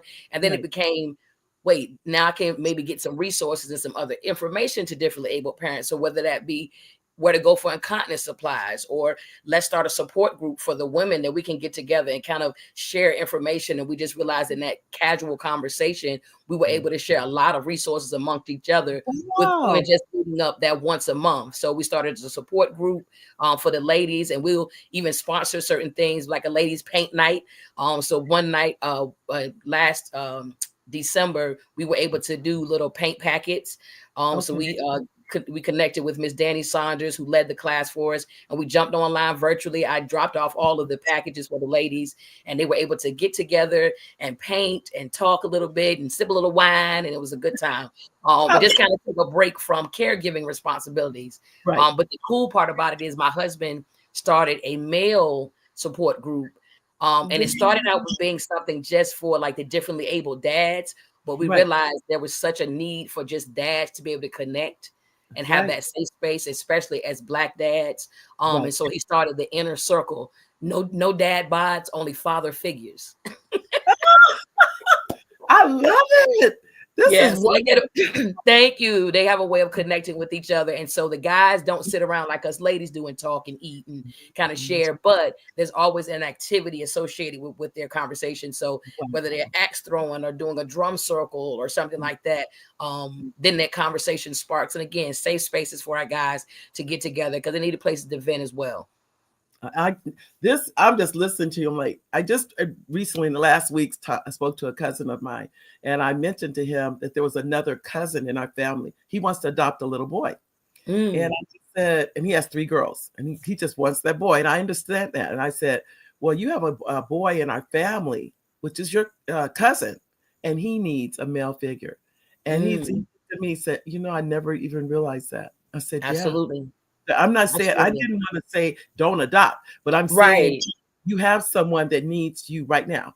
And in the interim of that, you'd be surprised how many of those connections, even within our local communities and things, right, where we can make that impact. And again, with TRS Kids, it is that like the partnership that we now have with TRS Kids and the Governor's School for the Arts. It helps level the playing field. So I tell my kids, and even the Governor's School director, Shelly Sihag, I'm so grateful for her because she said, Tanya, I see what you're doing. And like, how can I help? And I was like, if I had another place to rehearse the kids in the summer, we can get ready for their productions. That would help out tremendously. She was like, say the word. That's all you need, whatever else. And so again, it helps so that I'm able to give these kids the foundation coming into that program so that when they get to the 8th grade and it comes time for them to audition, I don't guarantee them a spot. But what I have guaranteed them is access to the door. Wow. That's a game changer, right? So when you get in there, you solidify your own spot, but you have access to that door now, guaranteed. So I'm excited about being able to continue to work with the young people in the area and in the community because we do festivals and we've been doing a big Juneteenth event, which has been growing the past 3 to 4 years now, working on that in celebration. So a couple other things coming up the pipeline. Well, as a founder of the organization, what specific challenges to differently able families face your organization that you aim to address? I know you mentioned that too. Oh, yes, absolutely. Okay. So definitely community supports, resources and information, because when you're a differently able parent, new to diagnosis or what have you, and they say, well, ask us anything. Well, you not really know what questions to ask. Like, I don't know this, right? So I don't know where to start. Tell me everything you think I should know, right? That kind of a thing. So we aim to address some of those direct concerns that our families have.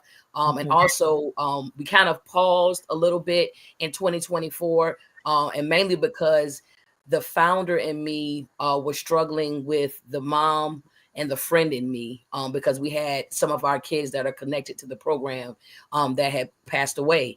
And so when you are having friends that you've seen these kids, since they were 6 months and 8 months and 2 years old, and now they're 13 and no longer here with us, and you're looking at your 13 and 14-year-old, right? And they're in similar situations, it was starting to kind of play on my mind a little bit. So we started providing bereavement support. So whether it be setting up a meal train for the families, get somebody to come over to the house and clean up, a month after it's over, after you said goodbye to your baby, you don't feel like doing nothing, right? So if I can send somebody over there to clean your home or set up a meal train, so that way, right now, the last thing you want to think about is eating, but you don't have to worry about it, because if you do, there's a gift card or there's some food, or if you fill up to it, or even, like I said, just being a support, where if it's a friend that needs me to come sit at the bedside, but I was struggling, again, founder and mom in me, but those are some of the other supports that we've provided, and we did not realize how much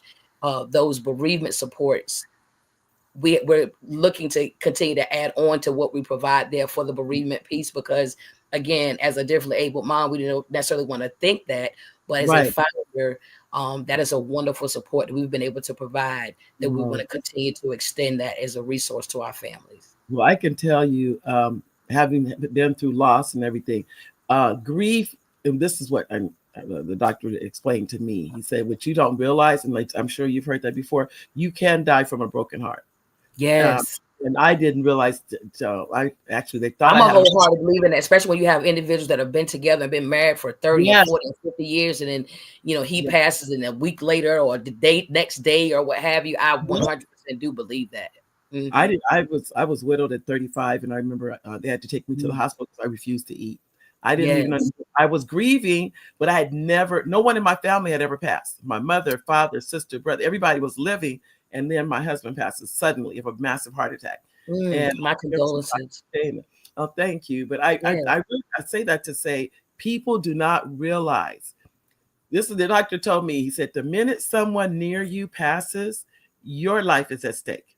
Yes. And don't make that. We know it, but we don't really know it. If that makes sense. Absolutely. Because they told me, they really stressed to me. They said, you don't realize that your heart, you can grieve so much, you're going to stop your own heart from beating. And I can only imagine what, again, with friends of mine with kids that are passing, right? We never know how long our kids when this journey will be here, but, and some of these were some really hard blows, and, you never want to look to even think, like that. So again, continue to provide those type of supports for those families, as well as just some fun stuff. We can get out, and bring the kids. My son, we started the kids locally here, being able to roll their wheelchairs and walkers on the skating floor at our local skating center here. That all started because of my son Malik about 8-9 years ago. And so can you imagine being a parent, not ever thinking you're going to see your kids skate, and then here I come talking about, come on, bring the walker and put them skates on them and get your camera ready.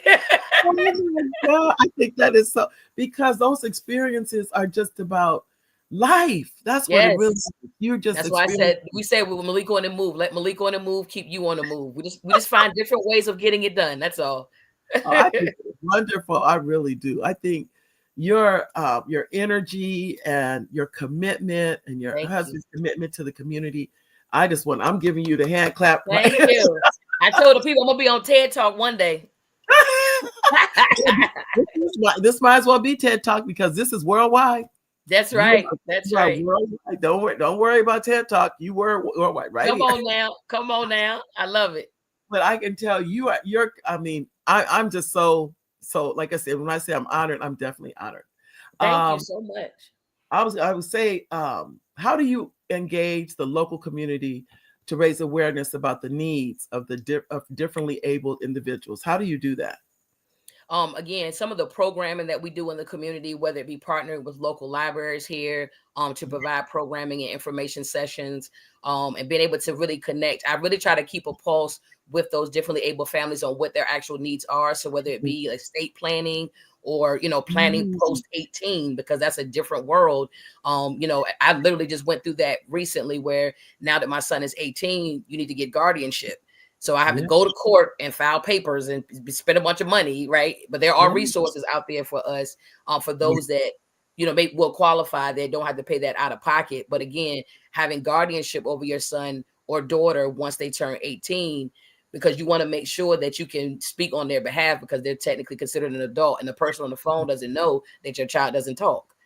Wow. So you have to have that in writing, and go through a whole process. So again, even some of the things that as differently able parents, we maybe didn't know, is providing that kind of information and accessibility. So if I'm having a conference at a workshop at the library or at the local recreation center, it brings those resources and information directly to the community, who is that audience that we need to connect. Because here's the thing, you may not have someone in your own family that has that situation, but it may be a cousin, a loved one, or what have you, or a friend that you're able to pass that resource along to. Because I'm also an author myself, and we wrote our first children's book. It's called Differences. Is a way of explaining, thank you so much, the different things that my son uses as far as his chairs. And we're working on the illustrations now for the second book, because at the time my second son was 3, but he came up with, he was trying to find out about seizures. Seizures sound really scary. So how do I take that and put it in the kid form? So we call it special shakes. So I was able to teach my 3-year-old what to do if his brother had special shakes, and he became my special shakes hero. So then we put a little song to it, and I'm working on the illustrations for the book and a little puppet show, because again, we could take these into the schools, daycare centers, and they could be at a grocery store and be like, mommy, they having special shakes. Oh, thank you, little Lisa, you are a special shakes hero. And literally, they may save a life, because that, yeah. I'm sorry, I didn't mean to interrupt you. I'm thinking, because I was I'm a retired teacher, retired educator, and one of my students did have a seizure in my classroom. Yes. And I remember all I told, because the students, of course, they're scared in that situation. Right. And I just told them, I said, he needs for you to calm down. That's and then right. we moved the chairs away. It was just, but what I noticed from them, my demeanor was so important to theirs. Because he wasn't nervous and scared and anxious, and I was calming to them. And we just moved the chairs out of the way, and called the nurse. But everything I said, we have to be calm. He doesn't need us going, and it helps to empower them if we teach them, just like a child walking up to me and saying, what's wrong with him? Or why is he in that chair? Then the parents like, no, don't ask that. And I'm like, no, actually do. Because this now becomes a teachable moment, not only for your kid, but for you. Because I know mom is listening. She's standing over there at the clothes rack, but she's listening to what I'm saying. So this now becomes a teachable moment. And then I can just say, well, you know what? This is Malik. And he had a little boo-boo on his brain when he was a baby. And now you know what? You can tell Malik to whisper. Tell Malik to swallow. Malik, you got swallowed. Man, you better help me out. Boom, boom, high five. Again, teachable moment. Mom's over there smiling and happy. This kid is now empowered because they've learned something new. My son feels inclusive. So we're out here making impact and changing the game out here. You really are. You really, really are. Even say it, like I said, when you say special shakes, I don't think I'll ever forget that. Yes. When you put a term on it and make it scary, then that's why people are like, oh, I don't understand that. But when you say, I just love that special shakes, and I can't wait for your children's book to come out. Very empowering. Tell the kids, look, it'll be on Amazon soon. Well, I can tell you, this is the second of many, because all of the things you're doing should be put in a book. It really should, because you're empowering a community.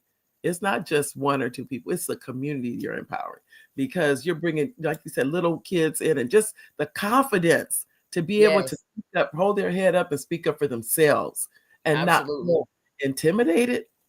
That's priceless. And some of those same skill sets, like I call them life skills. I tell the kids, whether I'm working with kids in the housing projects and taking them to the ocean front to go do breathing exercises, right? Or taking them, to kind of work through some things, like you all, like that split second trajectory, right? If you make the wrong call in 5 seconds, it can change the entire trajectory of your life.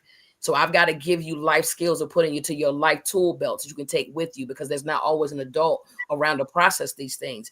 But I need you to stay locked in, because you got potential and you're going places, which means you got to be mindful of who you're around. So again, when you talk about even kind of going back to the conversation you were saying about your loved one and that pouring in thing, like we as community members, this is how we help get that thing. I have a very Black Wall Street mentality. That's why I created the whole Juneteenth festival, right? It is in that collaboration. And as long as I can show the community what we were able to do, then that is empowering them to know that we can do it again. Right. So that's why I put those in positions of power and those in different positions, whether it be the first Black fire marshal in the city of Norfolk, or the first Black fire chief, right? Or whether it be the mayor in Norfolk, or Virginia Beach's city council persons, right? Those individuals that look like these young people, I put them in front of them because they can see the potential, because they're like, wait, they lived out Curry Park too. oh wait, they lived out exactly. If they live there and they're where they are now, right? How far can you go? That's the challenge, to try to go farther than them. I think just knowing that it gives you like, oh, they did. It really like puts something in front of you as a goal for Absolutely those things. It was one thing when they told us about Barack Obama, or they said you could be president. It was a whole nother thing when we saw him sworn in. That is when it became real to us. When he was sworn in, it was a reality. So them seeing people in these positions, right? Black Business Network, right? Doing all of this with the expo, seeing all these different business owners in it and that look like them, then they're like, oh, I actually can do this. And yes, you can. Oh yeah, well, without a doubt. And that's, like I said, that's a constant. I'm a grandmother and I send cards to the grandkids. Sometimes I think they don't care. Then all of a sudden I get a call. Nana, did you forget to send my Valentine card? Oh, absolutely. I said, you need to check it should be in the mail, but the fact that, and what they're really saying is, I'm looking for that from you. That's right. That's right. That, to be affirmed of the Valentine card or the Christmas card or the whatever it is. And I'm still old fashioned in that. I still do that kind of old fashioned things. But tell me now, in what ways does access to capital influence the scope and quality of the programs you can offer? Oh, wow. So access to capital, this is a big topic for me, because I have been someone that has built what I've had off my back. Literally, me and my husband, I've been blessed to be with my high school sweetheart. Shout out to Melvin Shadley, the love of my life. We've been together since high school. And so he's been a part of this entire journey in building. And so having access to capital only happened since COVID. Literally. So the things that I had done prior to then was us faith moving, me saying, babe, listen, I love you so much. I'm not going to pay the mortgage this month. I'm going to just pay a late fee because I got to go put it on this building because the kids got to do this show. Or I want to go rent this place out so we can go do this workshop over here. And he was right? okay. Don't worry, but I'm going to put it back. And thank God I've got a loving husband who's been a part of this journey. He's like, okay, babe, all right, let's go for it. Let's do it. Because he knows I want to make impact, and he's a part of that whole vision and journey as well. And so some of the things when it comes to access to capital, one of the things that I noticed is that, again, there are plenty of opportunities out here, especially locally in your local area, where you can tap into different resources from your city, from local government, where there's different, and even when it comes to the arts and what I do, there's different humanities and commissions and things like that. We recently just got a grant for a show at the historic Addicts Theater. And the Addicts Theater here in Hampton Roads is known as the Apollo of the South. So Cap Calloway, Ella Fitzgerald, Ruth Brown, like the greats, they performed on Duke Ellington. They performed on this stage back then at a time where segregation and us having an opportunity to have places to perform was few and far between. So to be able to have a show in this space as a Hampton Roads native, I am through the roof excited about this opportunity to not only educate about the addicts, but the history of that arts and culture for us as a people, and then be able to have grant access to do that. Because what happens is when you go out and apply for these things, and this is why we were talking about just start, right? Just try, just apply. Because when you put yourself out there, you realize, man, this is a lighter lift, because in this situation, I just had to apply by telling them what I plan to do. And they said, oh, that sounds great, and gave me money to do it. But that unlocks a whole nother level of creativity when I don't have to spend my own money. Right. You know what I mean? But you had a track record. That's why what you're saying, I'm saying, just start, because you never know who's going to be willing to help you if they see you doing something. But if you never start, how many people have you met and they said, I have this idea, but I just didn't do it. Just start. I had people telling me last year at the Juneteenth Festival, they were like, Tanya, man, you guys did it right, because you built it to what it is. And by the time we were done, we had that thing on like 6 floors of the library. We had inside and outside. We shut down 2 streets, took over a park, like a whole big thing. And they were like, you did it the right way, Tanya, because you built all this. And then you invited, city council and the mayor and stuff to come. And they were able to be like, whoa, like, so now it's like, okay, now I'm building something. Now I can say, okay, this is what I was able to do with my pennies. Let's see what we can do with your dollars. Yeah. I love it. I love it, love it, love it. Well, keep doing it, keep doing it, keep doing it, because I know the community is in love with you. It looks crazy. I'm just getting started. I'm just getting rolled up, really. We're getting rolling. But still, it's you're making impact. You're Yes. making impact. Okay, if you choose to give a TED Talk, what message or thing would you want? Absolutely. Okay, So the actually, audience- we started a little bit on that a little bit earlier. My whole conversation and what I would love to share with this viewing audience is what happens when you get on the other side of yourself. There are negative people, there are naysayers, there are people that are right. But what if it's you that's in your own way? You're letting your fears, your anxieties, that self-doubt creep in and talk your own self out of different things and opportunities, right? Whether it be doors that have opened, windows that have opened, right? If you're able to get your foot in there, or get your elbow in there, you're supposed to be in there. Otherwise, it wouldn't have fit, right? So I think what the challenge is that I have for individuals is what happens. Let's explore what it looks like on the other side of you. Because now I'm unlocking what's on the other side of me. And it's I love it over here. On the other side of that. And again, this is coming from someone that's pretty confident, but I had allowed myself to start getting caught up and waiting for people to give me opportunity when I forgot the reason why I started TRS Productions and TRS Kids was to be the platform for others to stand on. If I build it, they'll come. I'm gonna bring 15 people with me, and then they'll bring 15 with them, right? And that's impact. But I had to get out of my own way. I had to realize the reason why I'm in this room, just like I said with that business conference, I'm in the same room like everyone else. And so when they're joking about having a $50,000 budget that yields no results in marketing, and they're like, "Oh, it happens," I'm sitting in the room trying not to like let everybody know that that's not me. That's not me, right? Like not looking around too hot, right? But what I realized by the end of that day was that, Tanya, you're in rooms with people having conversations about losing $50,000 for one budget and not batting an eye. So what I had to do was realize I need to get in that space and get comfortable with those numbers. So then when I'm going for a grant or a loan or whatever that is for what I'm doing in the community, and they say $20,000, oh, I don't bat an eye. Yeah. Well, and you're good, like you said, because you're growing to where that's not going to even be the 50,000 won't even be an issue. It's you're growing bigger and bigger and bigger. Because when you hear those numbers and you don't see them bat an eye, there's more money behind that.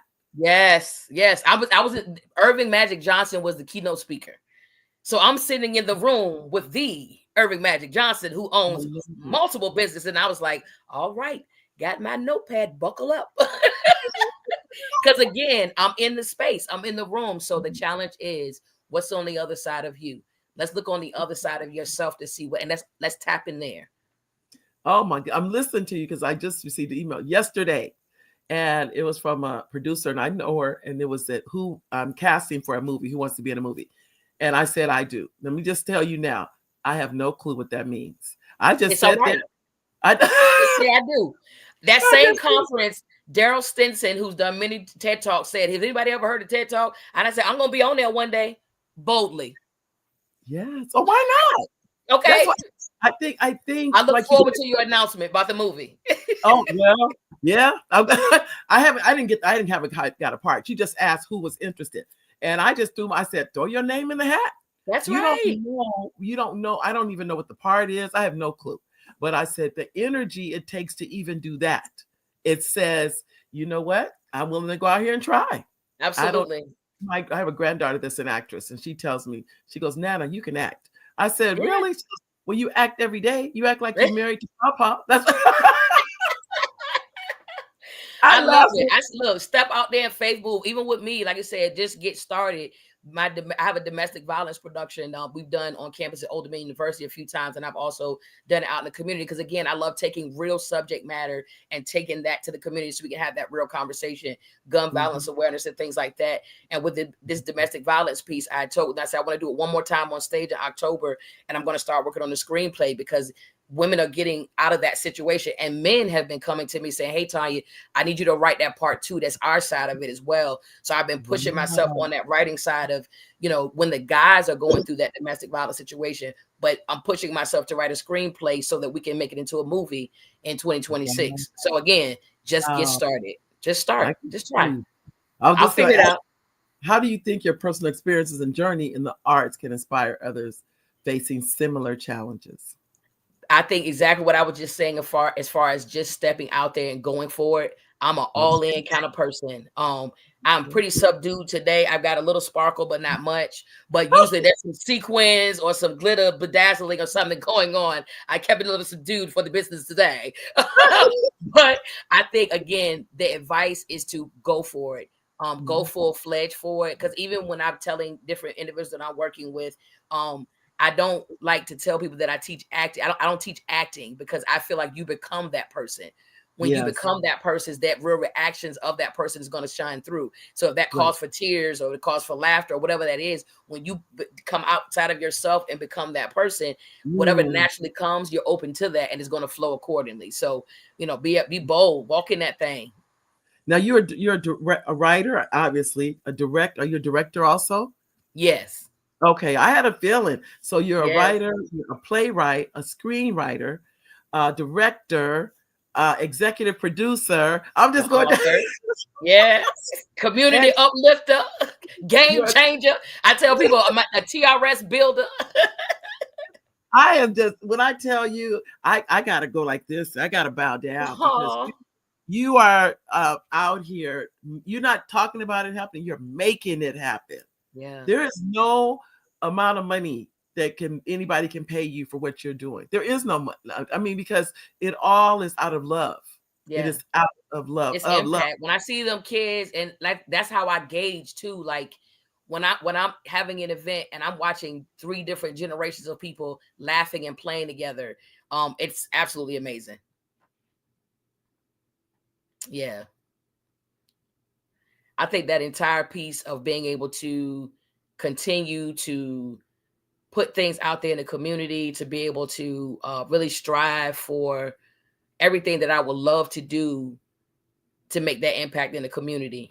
Even being a part of the pitch competition, SCORE had a 60th anniversary and they had over 2,000 applicants to be a part of that. And literally, I was able to make the finalist, which is insane out of so many people. But I'm so honored for the opportunity to pitch, to tell people more about the business. Because I think, again, it is an opportunity for individuals to tap in with what we're doing, to make donations, to get tapped in with us. So we have our trskids.com and TRS Productions with an S.org. So we're able to also, again, provide wonderful community events. March the 7th, we've got our show coming up. Hey, Miss Mary, I kept right on rolling.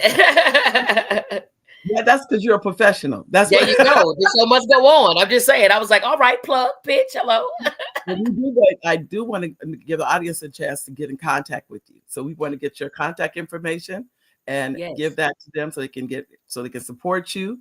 And let's see, you want to give your number? Absolutely.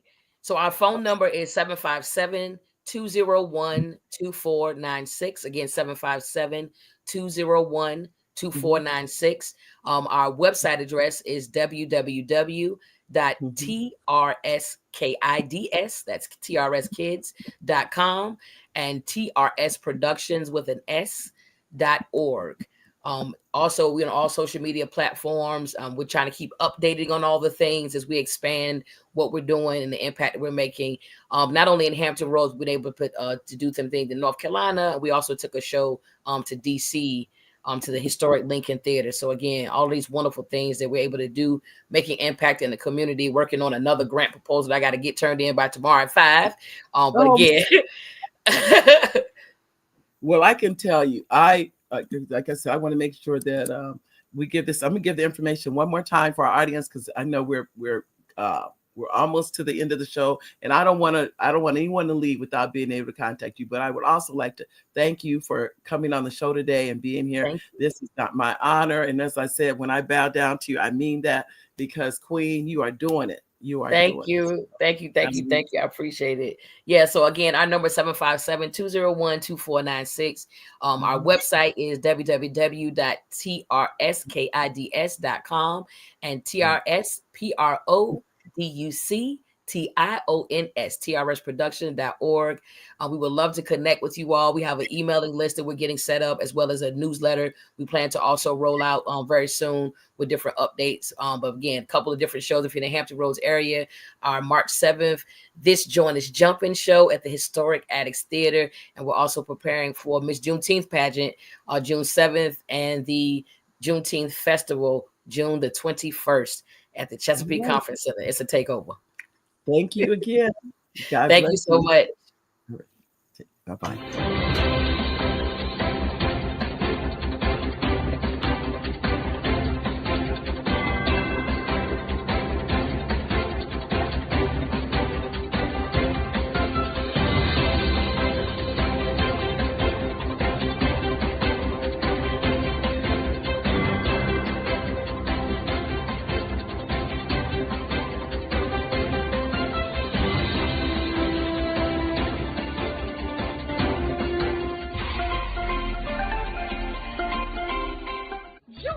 Dr. Eric Kelly III and a host of phenomenal speakers from all around the globe for this 7-day virtual event that you don't want to miss.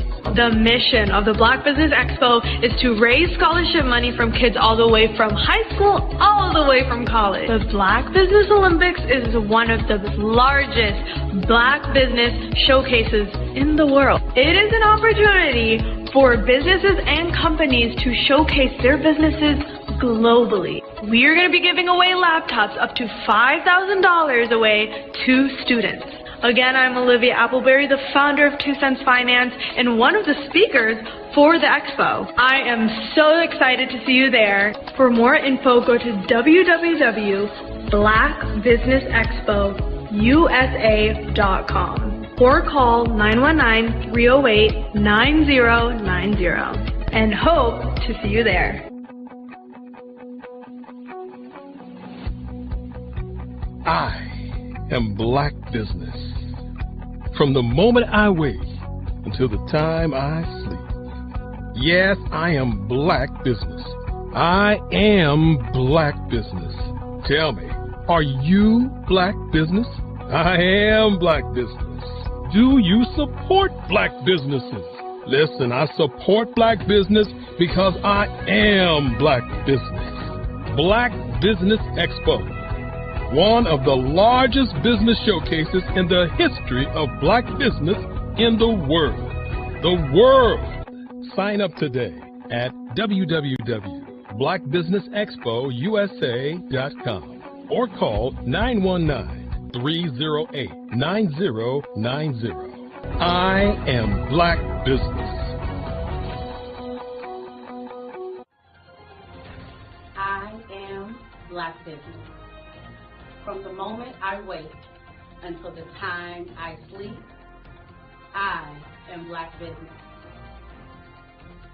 I am Black Business. Are you Black Business? I am Black Business. Do you support Black businesses? I support Black business because I am Black Business. Black Business Expo, one of the largest business showcases in the history of Black America in North Carolina. Join Dr. Eric Kelly III and a host of phenomenal speakers from all around the globe for this 7-day virtual event that you don't want to miss.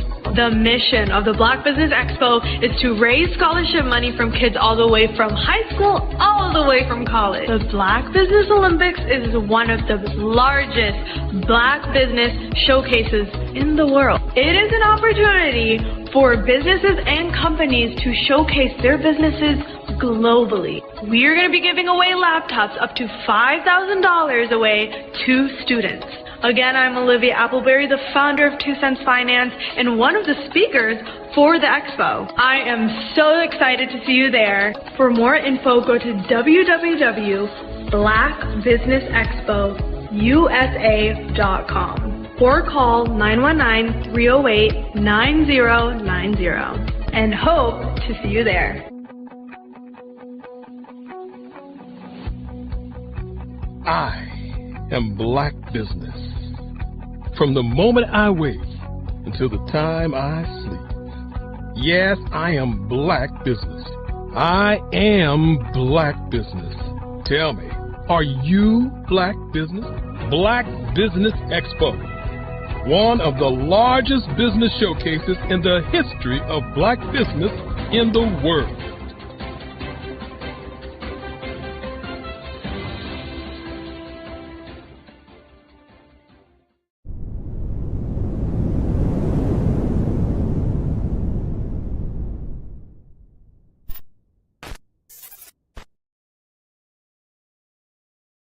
You are a Black-owned business and you're looking for new ways to expand your reach. Or you're a creative and you have an amazing story that needs to be told, seen, and heard. Well, at Fave Unite TV, we're streaming the diverse and authentic narratives of Black American culture. At Fave Unite TV, you have access to product placement, feedback loops, promotional spotlights, and other ways to showcase your brand. And we have fans all around the world that can't wait to see what you're up to. So come to Fave Unite TV because we are showcasing the culture 24/7 with Black stories and Black storytellers. Subscribe to FaveUniteTV.com today. And for more information, email us at info@FaveUniteTV.com or call our hotline at 816-819-9939. Fave Unite TV, one of the largest platforms showcasing Black American content in. Absolutely. So our coaching program help people that have the lack of time, that lack strategies, and lack the confidence to go after their dream life. So we help them implement tools. We help them implement, I love to leave the inherited lack of finances or the education behind finances. But it wasn't until I lost my firstborn, my only son, that life changed for me. And where I was going after it all, living the corporate life, hit my 6-figure income, and living in my dream house with my dream man, driving my dream car. Wow. I nearly lost it all when I lost my son. And so I realized it only takes one financial catastrophe that can change your entire life. That's what made me start All New Beginnings. Because no matter what's going on in life, there's a new beginning. And because of that, we develop a program called Wise Minded. My little slogan is, don't just dream it, let's live it. If they want to connect with you or work with you, what is the best ways for them to be able to do that? Well, for my social media guru, you can connect with me on every single social media platform as Tanya T. Wallace.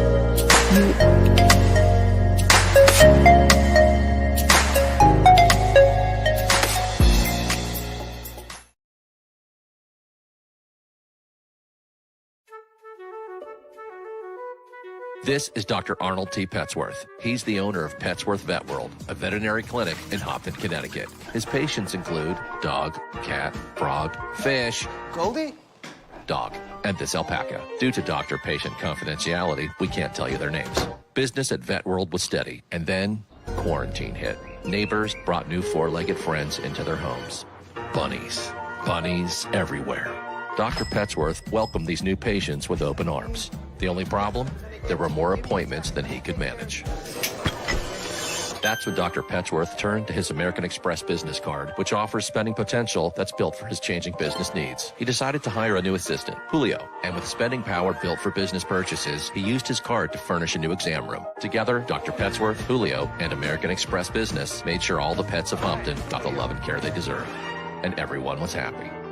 Get the card built for business by American Express. I'm Ramon Ray, founder of Smart Hustle Magazine and smallbiztechnology.com.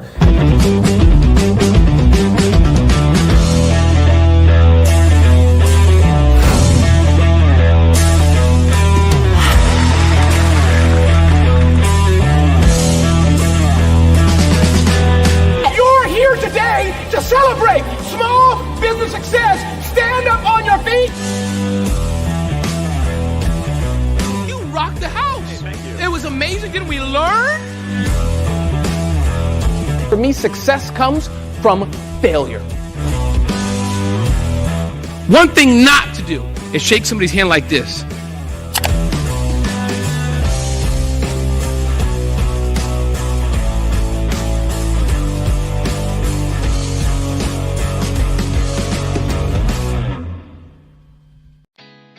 Did you know women represent just 3% of Fortune 500 CEOs and less than 15% of corporate executives at top companies worldwide? Have you wondered what the secrets are to getting into the top ranks, whether in the private or public sector? Do you want to figure out how to stop being held back in your career or passed over for promotion? Then you're in the right place. Hi, I'm Dr. Madeline Ann Lewis, President and CEO of the Executive Women's Success Institute. I have decades of experience in the military, the federal government, and corporate America. And my mission is to help women succeed and tap into their full potential.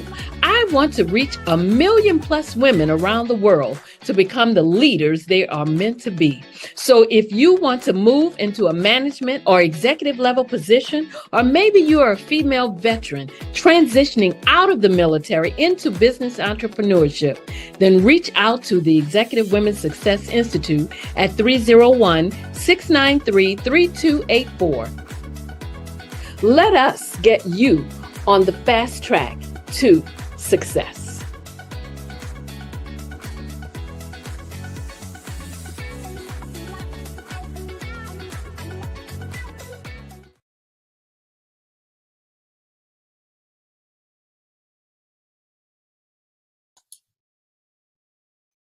Hi, I'm Barbara Smith.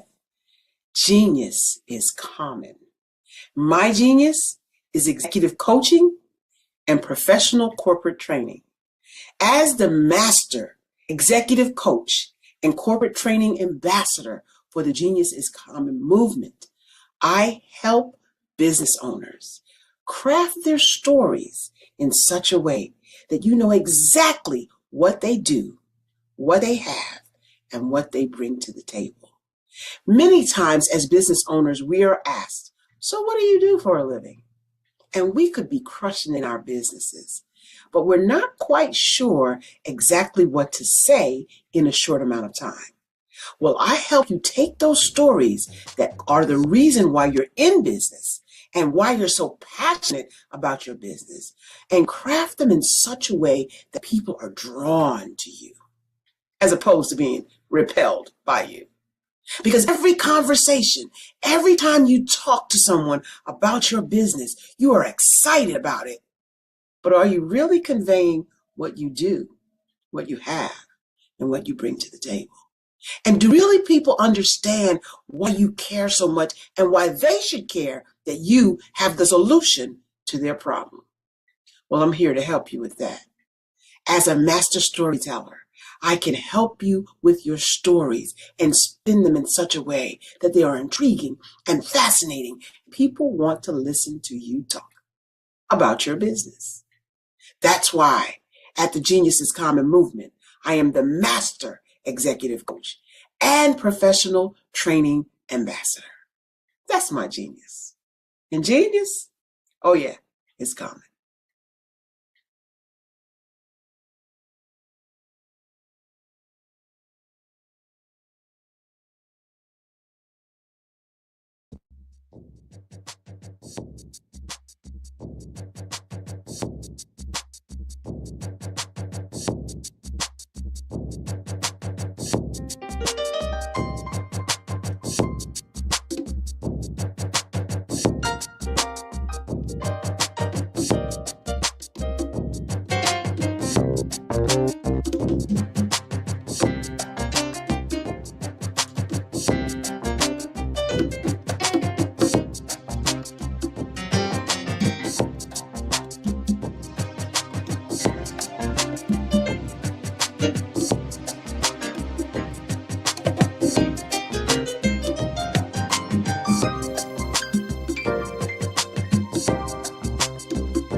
Hi, I'm Eric Kelly III, and today I'd like to introduce you to my art. Welcome to the Eric Kelly III Museum, located in Durham, North Carolina. Today we're going to be discussing my art, my journey, and where I'm going next. You know, the past, the today, and the future. When I think about the beginning of my work, I have to go all the way back to when I was about 4 years old. And my grandmother gave me a pen, and I was in church. And I took that pen and I began to draw.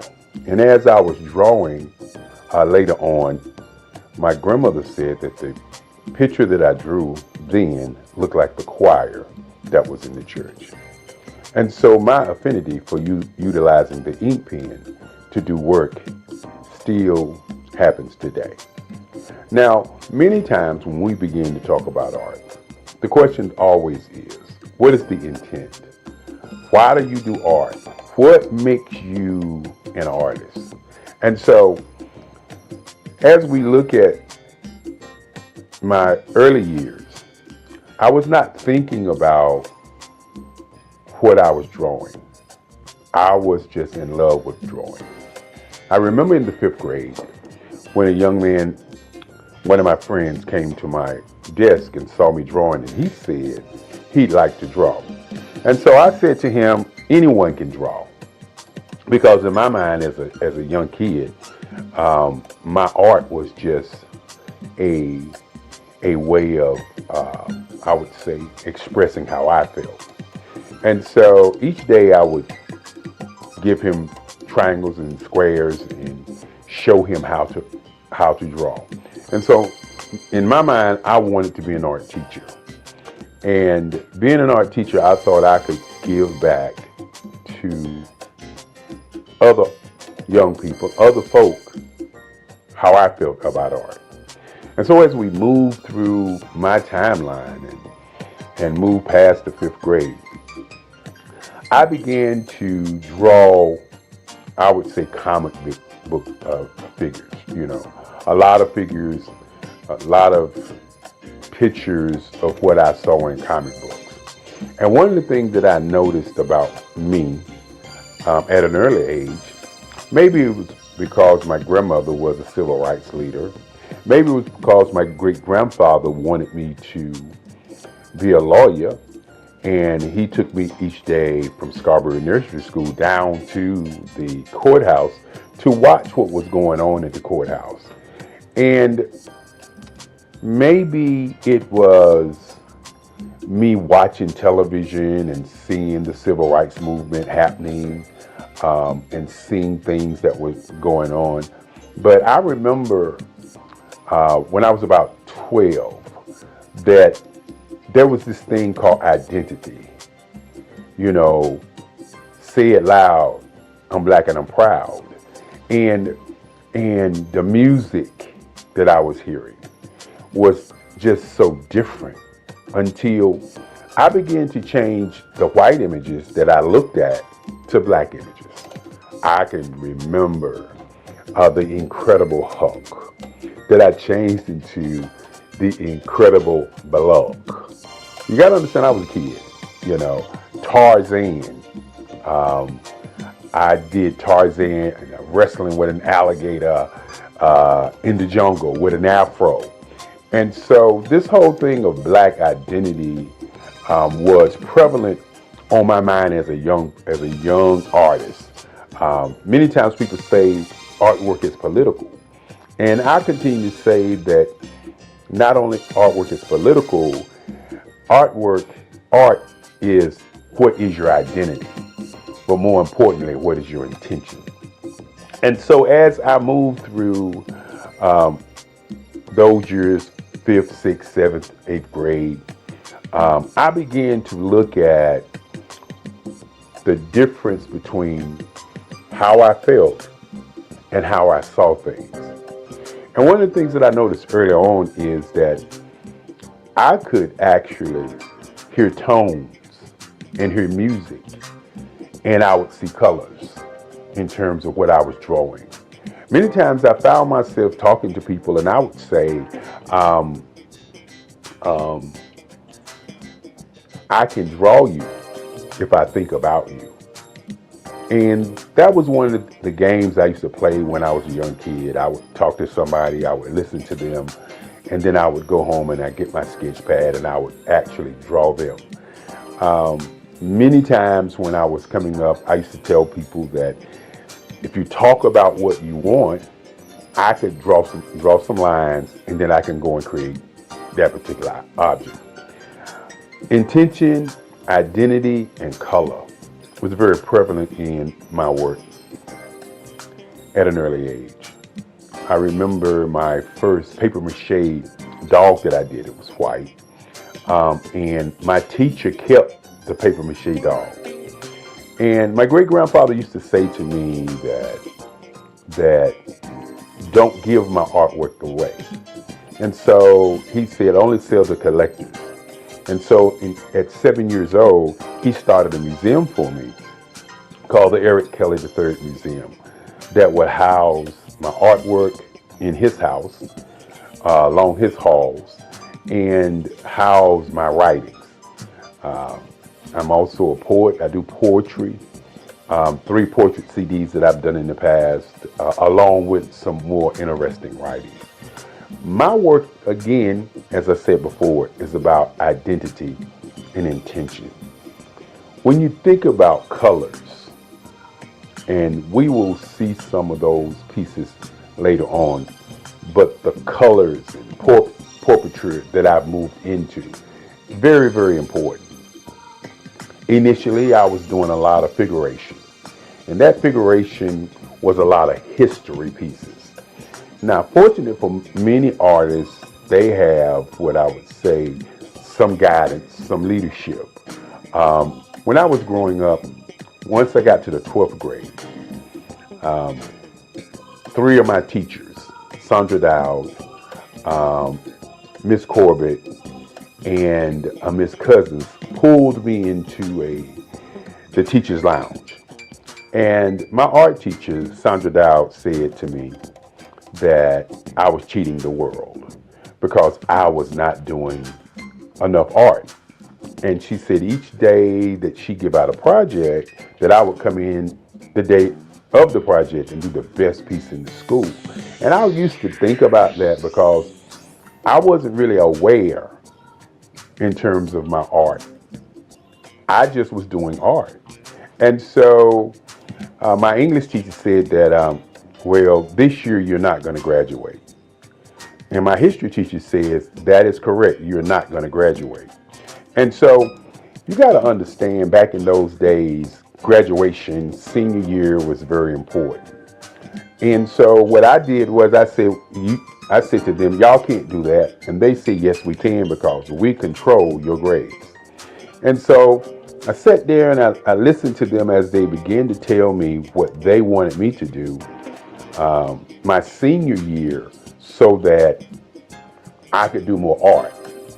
And many times when you have people that come into your life and say they want you to do something and you have your own mission and ideas of what you want to do, sometimes you just, don't do it.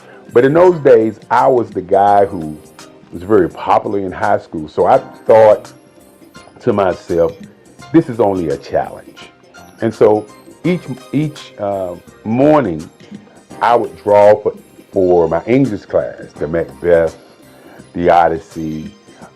For my history class, which was a Black history class, I would draw about the transatlantic slave trade, great African Americans who went on before, like Crispus Attucks, Martin Luther King, Marcus Mosiah Garvey, Malcolm X. And these are the kind of pictures that I was drawing. They were historical figures. And I found myself doing the work late at night and bringing those pieces to high school and give them to the teachers the day of. And I think those teachers thought that by me doing the work that I was doing, that I was giving the work to them. But as I said before, my great-grandfather said, don't give your work away. Always sell your work for what it's worth. And more importantly, sell to collectors. And so the Eric Kelly Museum has been a private museum only selling to collectors. And so when the end of the year came, I had drawn enough work to fill a whole hallway in the high school. And as I said before, I started out doing figuration and doing historical pieces. And I hadn't yet started thinking about what my intent was going to be. Why was I doing the work? I was doing the work because I was asked, not because there was this urge deep down inside saying, I'm going to draw all of this work. And so at the end of the year, I received the Links Best Artist in the State. And this is what has propelled me to become the artist I am today. I looked at the art award that I received and I thought about where did I want to go to college. And so I had letters coming to me. I was in the news, I was on television and all these great things. I had these things to happen. And so I had letters coming to my house to go to different schools. And my great-grandfather used to say there are 5 things that you need to think about as you live.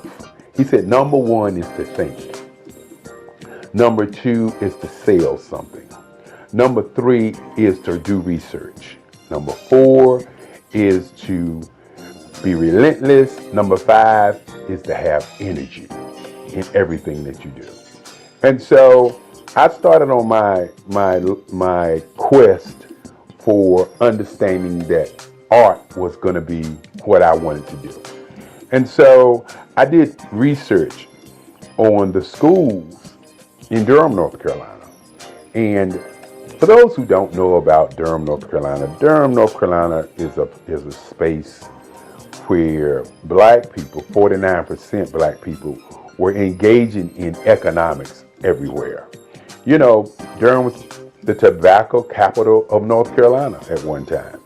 And so when I was a young man and I lived in Federal Street Projects, I could walk down to Pettigrew Street, not to Parish Street, because Parish Street is considered Black Wall Street now, but before Parish Street, there was Pettigrew Street. And on Pettigrew Street was Service Printing, black men owned it, the Regal Theater, black men owned it, the Barber Shop, WAFR, and the taxi cabs.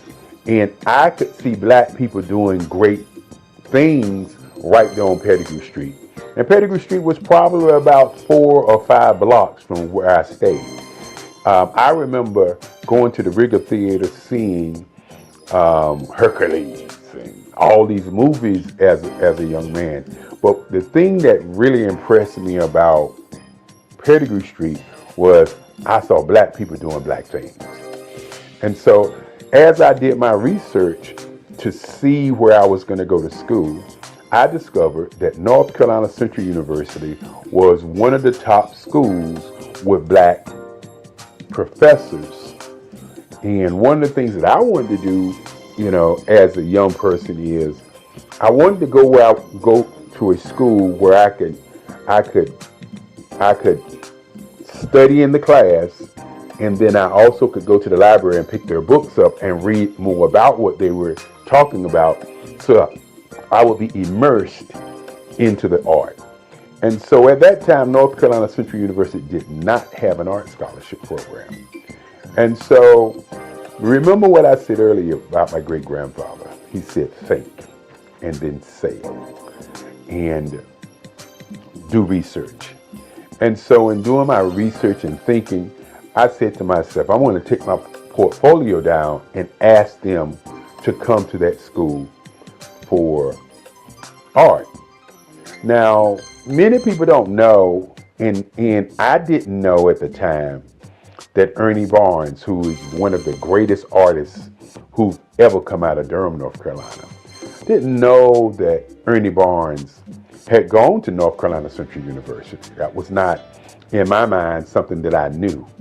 I was an artist who was influenced by the people that I knew, not the books that I read, but the people that I actually knew. And so I took my portfolio down to Atlanta Henderson at North Carolina Central University. My portfolio was full of historical art, as I said before, because that's all I was doing. Many times you hear the idea that all art is political art. While I wasn't thinking my art was political, my art was always about identity as a black man, as a black person, as a black entity on the planet. And so I left my portfolio with Dr. Henderson, and a week passed, and they sent me a letter offering me an art scholarship at North Carolina Central University. This was probably one of the greatest days of my life. As my grandmother at the time said to me, she said, well, since you're going to school for free, I'm going to give you the family car. And you know, when you're thinking about your life and how things transpire to get you where you're going, these are the kinds of things that move you to believe in yourself. My grandmother used to say, you can do anything that you want to do. Just stand up for yourself and do it. And so, with that being said, my grandmother gave me the family car, and off to North Carolina Central University I was. And, you know, one of the first heartaches that I would say that I had at North Carolina Central University was the whole I'm on art scholarship. And why I say it was a heartache is because the other students that was in school in those days, they knew I was on art scholarship. I didn't know they knew I was on art scholarship. So when classes began and I was asking the other students about painting, because in high school I had done 3 paintings, hadn't done a lot of painting. As a matter of fact, I was self-taught for my painting. My art teacher, Sandra Dowd, said to me, and I'll never forget it, she said, you're an artist. I don't have to tell you what to do. Just take the paint and put it on the canvas and you will figure it out. And that was my first foray into painting. And I did pretty good. I created an abstract. I created a couple other paintings, and I was doing pastels at the time.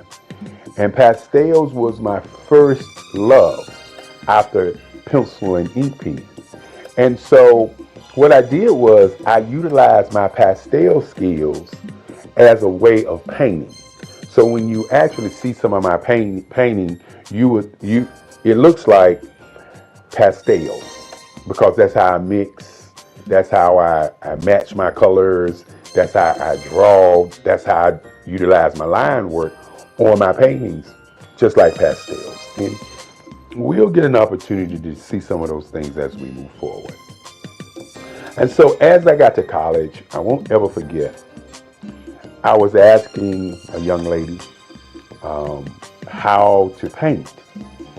And she said, you got an art scholarship, you ought to know how to paint. And this was a heartbreaker for me, because I came from a background of people helping people to get to where they go. And so with that in mind, in terms of how I was raised, I was never raised to say to people, I can't help you, I'm not going to help you, you got something, so go do what you do. And so this was a daunting task for me, because I was looking at seniors doing artwork, and I was expected at that moment to be able to do work just as well as the seniors were able to do the work, because in their minds, I had an art scholarship, and that art scholarship meant that I had some magical powers, some great art in me that they didn't have. And so I was very, very depressed on that day. I remember it like it was yesterday, because what I did was, as they laughed at me, as they looked at me with those eyes of, you know, I don't know why you got an art scholarship if you can't paint kind of feeling, I just walked out of the classroom, got into my car, and I drove home. And I sat in my house, in my grandmother's house. I sat there and I just thought, why am I going to college? Do I want to go back to college? Do I want to continue this thing called art? I wasn't sure. I just sat there and sat there and sat there. And then in the back of my mind, I could hear Sandra Dowd saying, you know, you're an artist. All you got to do is put the paint on the board and work it out. I could hear Miss Corbett saying, when I brought her the pieces of artwork, oh, this is great. I'm going to be able to talk about Macbeth today, and we're going to utilize these pieces. I could hear in the back of my mind Miss Cousin saying, when you look at Eric Kelly, he looks dumb. But when he opens his mouth, he is brilliant. He holds class from one side of the classroom while we are doing class, and he can answer all the questions about history. And I could hear these things in my mind while I was sitting there thinking, do I even want to go back? I tell people all the time that peer pressure is a major pressure on many people if they can't handle it. Fortunately for me, my great-grandfather, my grandmother, and my moms always said to me, you can do whatever you want to do. Listen to what you want to do first and follow your dream. And so my art class was on Monday, Wednesday, and Friday. And my class that I went to was on a Monday. On Tuesday, I didn't go to art class.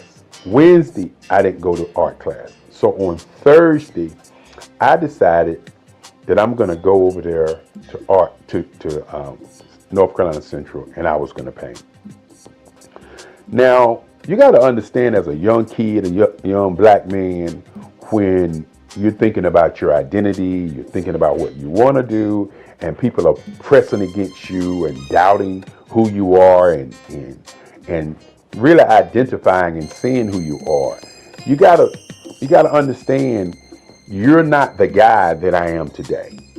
You are a young man who has fear, a young man who's uncertain, a young man who is asking the question, why am I here?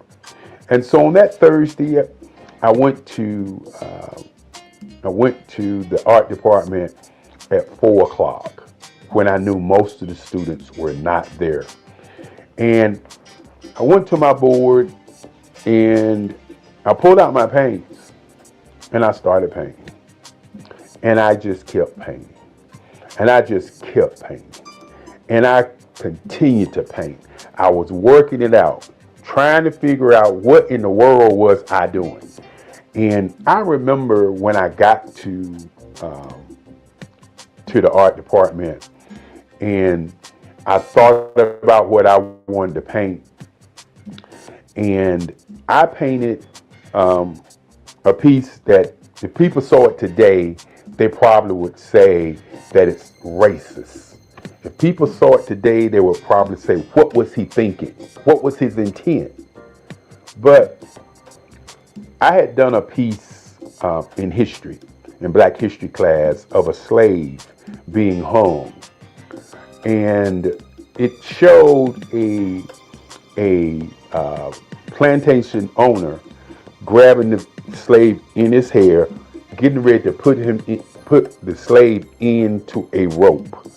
The name of the picture was I Didn't Do It. And the picture was about a slave who witnessed something that happened and told other people on the plantation, and then the master decided to hang him for talking about it. And in this piece also has the Ku Klux Klan in the back, the fiery cross in the back, and all of that crazy stuff I was doing back in that day. And I began to paint that picture. And as I was painting that picture, I could see exactly how to paint. I don't know why or what, but I could actually see how to paint. And so I was there from 4 o'clock in the afternoon, and I looked up, it was 4 o'clock in the morning. I took my sheet that we had in art class and I laid it over the piece, and I jumped in my car and I went home. And so my class was Friday morning at 11 o'clock, 11:35. And so I got to class late that day, and somebody had pulled my sheet off of my painting, and the whole entire class was standing around my piece. You know, when you are uncertain about who you are and what you're doing sometimes, and you're looking for validation, it kind of gets in the way of how you make art. And what I mean by that is, I was not looking for validation. I was looking for how to paint. And by looking for how to paint, I created something that nobody expected to come from me, because just 2 days prior, I was asking people in class how to paint. And so this has been a part of who I've always been, is the kind of person who looks at something from a perspective, and instead of asking a question, I delve into it and make a change and make a difference. And so as the kids were standing around my piece, I walked into class, and true to form, I am never been a person who is always trying to talk about what I do. As my great-grandfather used to say, great people are not people who are walking around talking about being great. They're doing great things. And so I walked in and I walked past the students, and I started to pull out my paints in my box. And one of the students said to me, and this was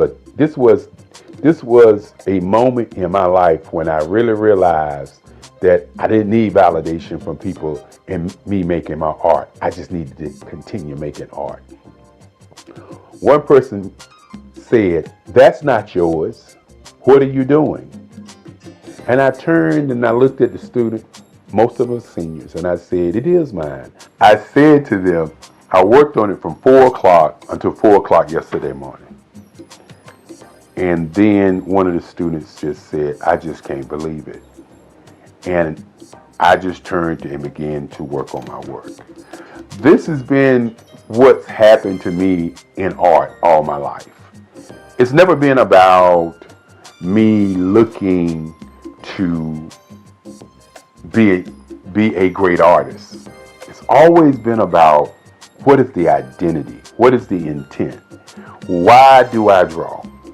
What about this practice that I have? What about this museum that I have that makes me continue to draw and paint? And so in college, it was very, very interesting after that time as I created my first piece.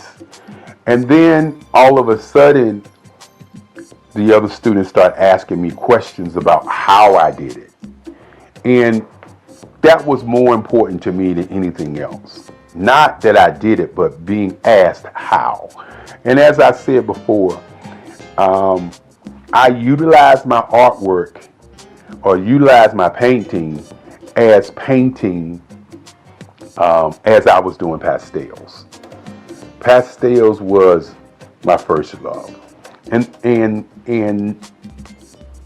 once I got to college, I had to begin to think about what my identity, what I was going to do in art. Was I going to be doing figuration? Was I going to be doing scenes? What was I really going to do?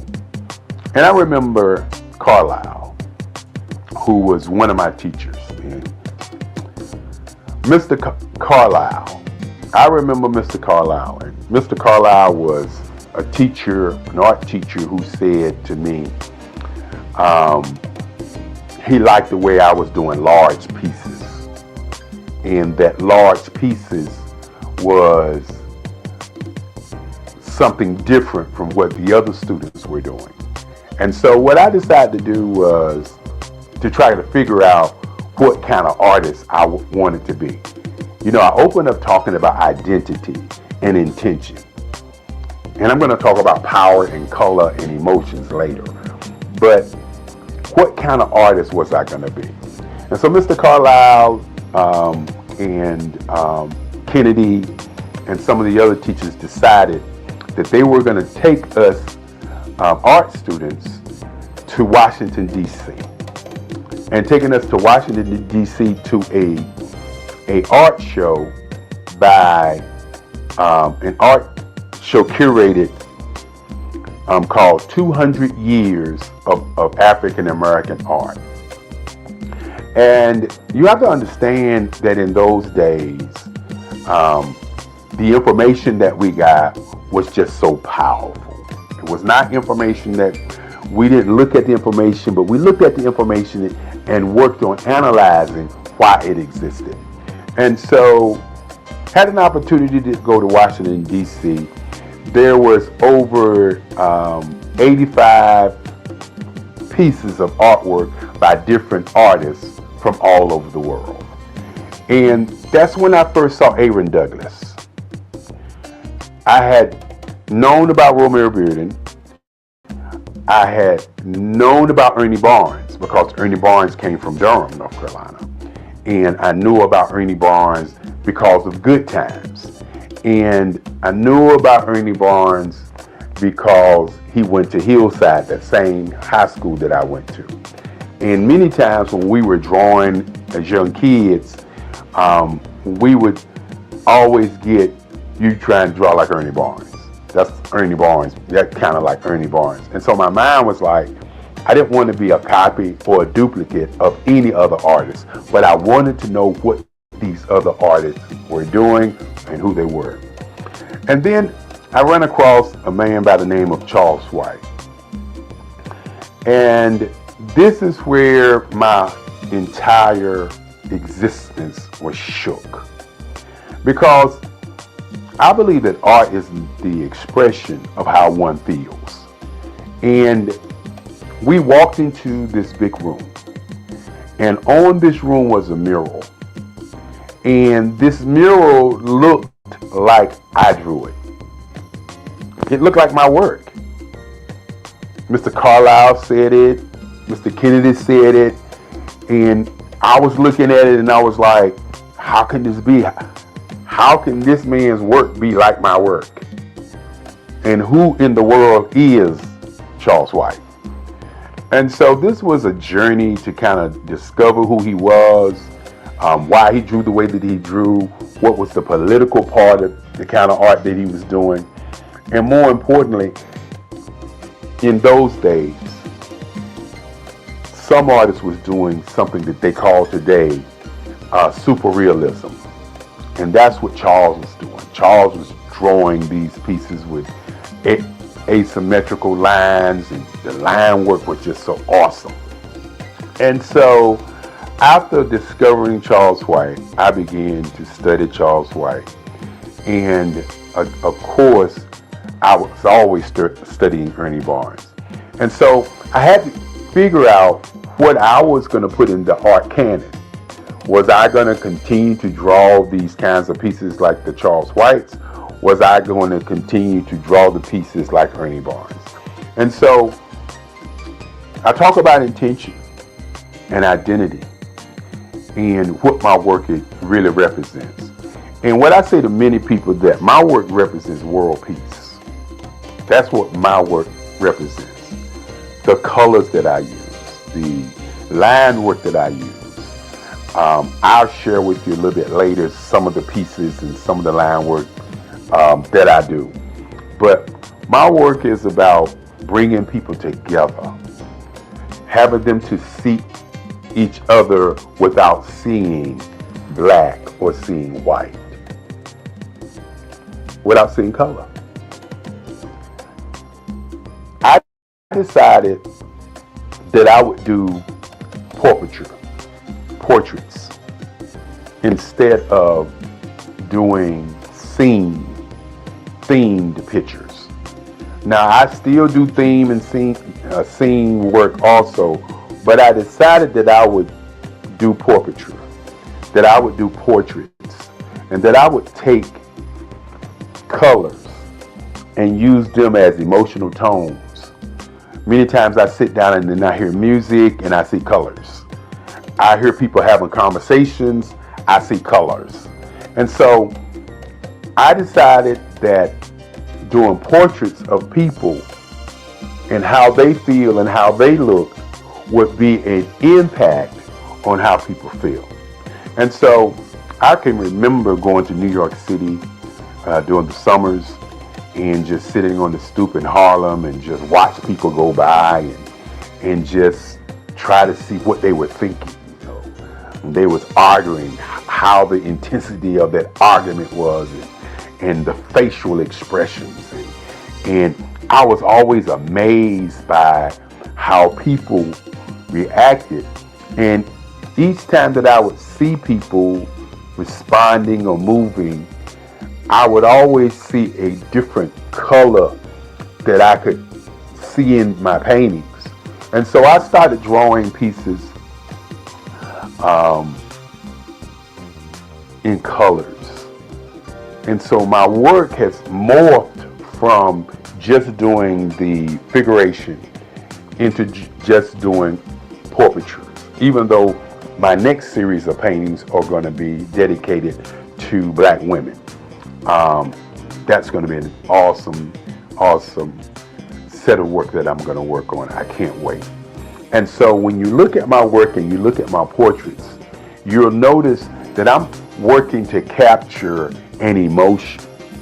When I do a piece in green and white, I'm looking at capturing an emotion. When I do a piece in a red, white, and blue, or as the Nipsey Hussle piece that I did, or as I would say, the rap piece that I did, which is a piece that shows the California colors, the American colors, and the African colors.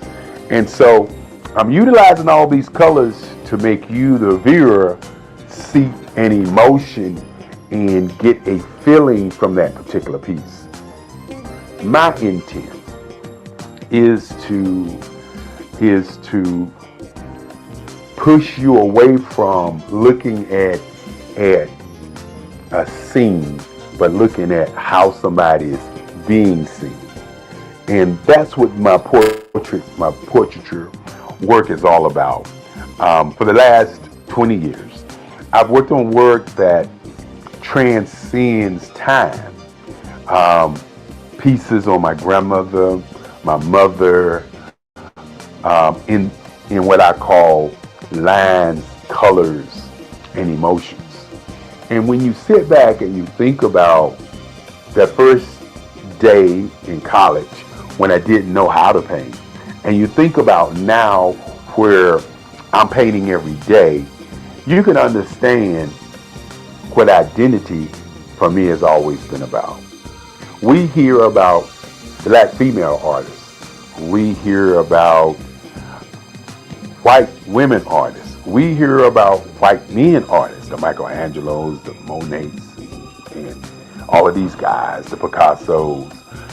But what we don't hear is about many black men artists and what is their intent and identity in the black art canon. I don't want to be revered as a black artist. And one of the reasons that I've moved into doing the kind of work that I'm doing is because I want to be revered as an American artist. I don't want to be revered as a black man artist, even though I'm a black man. I want to be revered as an artist that painted people portraits in different colors to get emotions from the viewer. I want my pieces to be large enough that it impacts you as you're looking at it, as opposed to you're just looking at a piece. You know, the colors are symbols and emotions that I get when I'm listening to music, when I'm painting. And so I want my audience to begin to look at my pieces as if it's an emotion, not just a painting, an emotion. And when you talk about all art being political, my work is about, again, how do we develop world peace through art?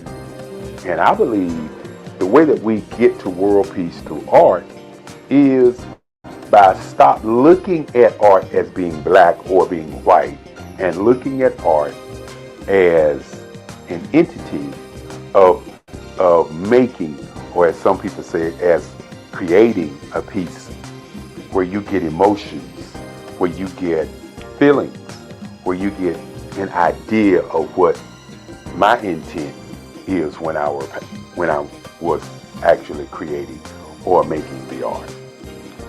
That is kind of where I am today in terms of my work. When you think about my great-grandfather, so many years ago when I was 7 years old, walking into my bedroom saying that he wanted me to be a lawyer, and he asked me what did I want to be, and I said I wanted to be an artist. And at that moment, he made a decision to create for me the Eric Kelly III Museum. After we went to look at museums to see what they were about, you have to understand that the future of what I would like to see happen is museums for artists who have been marginalized, for people who we don't talk about. Why is there not an Ernie Barnes Museum in Durham, North Carolina? Why is there not a Bearden Museum in his hometown? Why is there not a museum for black artists so that our young people can see how they went through the process of how they do work? And so with my museum, it's been kind of a blueprint for these kinds of things. The Eric Kelly Museum houses the collective writings, the collective works of my work for over 65 years. And one of the things that I would like to see happen is many, many more museums for great artists. When you sit back and you talk about Basquiat, for example, great artist, a New York artist, where's his museum? Where's a place or a space for us to go and see his work? I talked about Ernie Barnes, or Charles White, for instance. Where can we go and learn about Charles White? Another gentleman, and I could go on and talk about Kennedy Wiley, who's doing awesome work, Lisa Butler, who's doing awesome work, Mark Bradford, who's doing awesome work. We can go around the country and around the world and see the Van Gogh Museum. We can see the Richard Steele's work, Clifford Steele, work. We can see all of these white artists around the world. Museums. Where are the black museums for our young people to see the greatness of these artists who have gone on before us? You know, I also do photography work, and Gordon Parks was a great photographer. But think about it for a moment. Other than seeing the exhibit of Golden Park's photography, where can you go and study him, the man? One of the reasons that I'm doing this video is because when you look at or talk about artists, many times we have people to narrate what was that artist thinking about, okay? And what was he feeling about what he was doing? And you don't get the conversation from the artist. The artists don't talk about the line work. The artists don't talk about the color. The artists don't talk about how he got to where he is. It's always somebody else talking about how he got there. Van Gogh, for instance, they talk about him cutting off his ear and sending it to somebody. They talk about the Starry Night piece. From their perspective, they don't talk about, or we don't hear Van Gogh say, well, the reason I did Starry Night because I was depressed and I thought tonight this was a piece I was studying to do these kinds of things, and this how the Starry Night happened. We don't get that story. So you really don't know the intent. And so I want to do a conversation about the intent of my work. My portraits, my lines and my colors are put together in a way to pull from you an emotion of how you feel about people on the planet. My pieces are human landscapes. I want you to look at my work and see the lines as the age of the people who I'm painting. When I talk about sitting in North Carolina on my stoop, or sitting in New York City, or going to Chicago, going to New Orleans, going to California, and going to all these different places and watching people, I want you to understand that I'm watching people to see how they move, how they react, how they respond, what makes them them. And so when you see my work, you may see a piece and say, that looks like this person, or that looks like that person, or that looks like this woman or this man. Well, what I do is I watch people and then I create the feeling that I got from those people. So while my pieces may look like certain folk, in my mind, they are sending out a message of emotion, feelings, and ideas and presence. And that's my intent. My intent is not to just paint pictures and you like them. My intent is to pull something from you deep down. My pieces are spiritual. The lines sometimes remind you of African mask. The lines remind you of lights and darks. The lines remind you of energy, of hope and presence. That's why I do the work that I do. Now, I could easily do figurative work. I could easily do scenes. But I had to ask myself one question. How do I do something that's going to be different, that's going to stand the test of time and say Eric Kelly III was here? And this was his work. This was his style. This is what he was thinking as he did artwork. And so as you look at my work, my earlier pieces, as I said before, were historical pieces, historical places in time.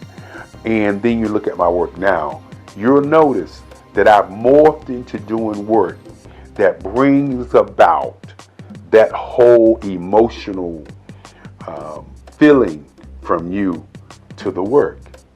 And that's where we are today.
Dr. Eric Kelly III and a host of phenomenal speakers from all around the globe for this 7-day virtual event that you don't want to miss. The mission of the Black Business Expo is to raise scholarship money from kids all the way from high school, all the way from college. The Black Business Olympics is one of the largest Black business showcases in the world. It is an opportunity for businesses and companies to showcase their businesses globally. We are going to be giving away laptops up to $5,000 away to students.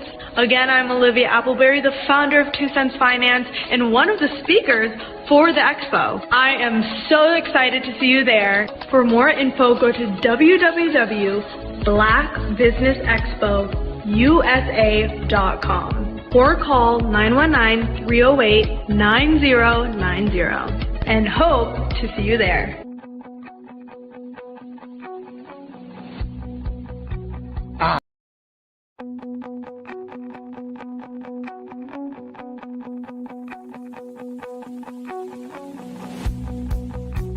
I am Black Business. From the moment I wake until the time I sleep. Yes, I am Black Business. I am Black Business. Tell me, are you Black Business? I am Black Business. Do you support Black businesses? Listen, I support Black business because I am Black Business. Black Business Expo, one of the largest business showcases in the history of Black business in the world. The world! Sign up today at www.blackbusinessexpousa.com or call 919-308-9090. I am Black Business.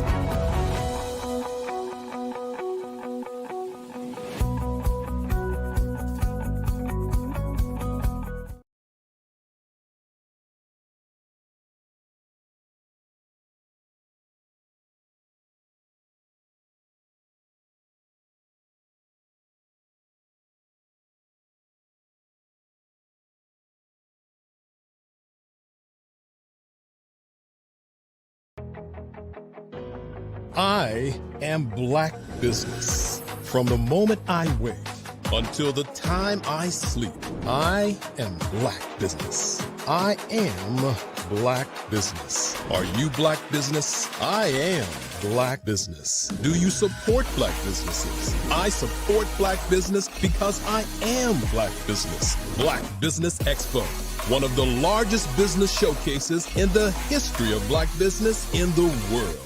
Sign up today at www.blackbusinessexpousa.com.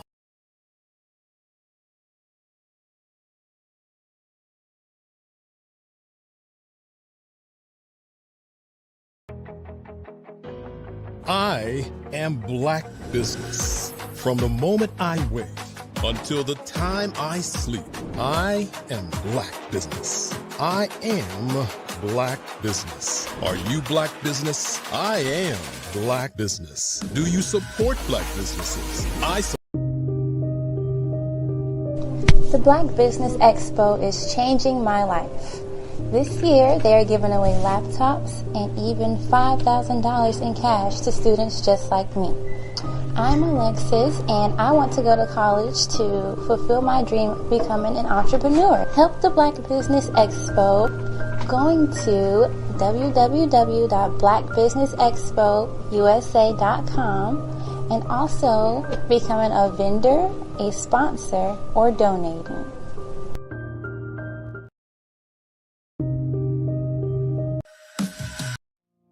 Did you know that approximately 333.34 million businesses exist today, according to a report from 2021? And you may be one of those businesses, or maybe you're not in the business market yet, but you're aspiring to be a business owner.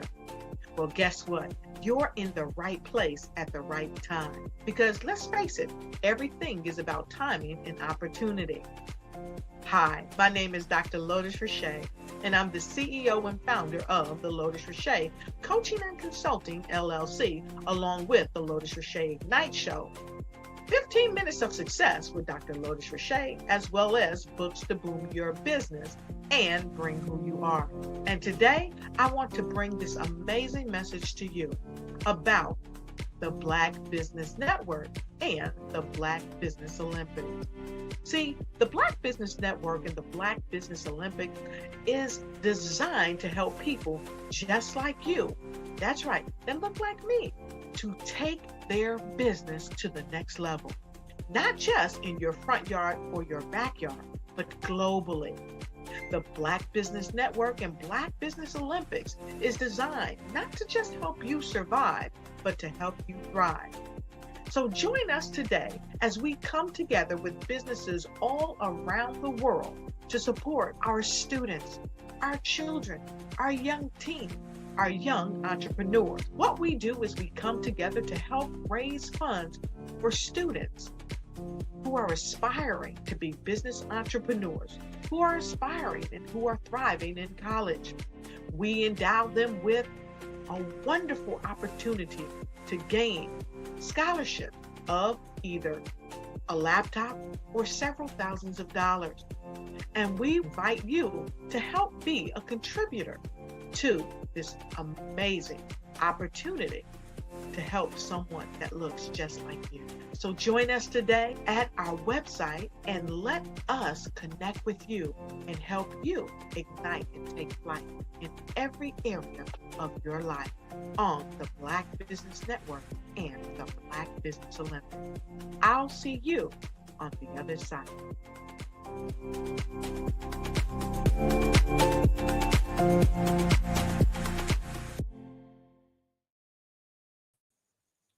Hello, everyone. My name is Mary D. Welch, and I am your moderator for today's show. I'd like to introduce you to Paul Lawrence Vann. Paul Lawrence Vann is the founder.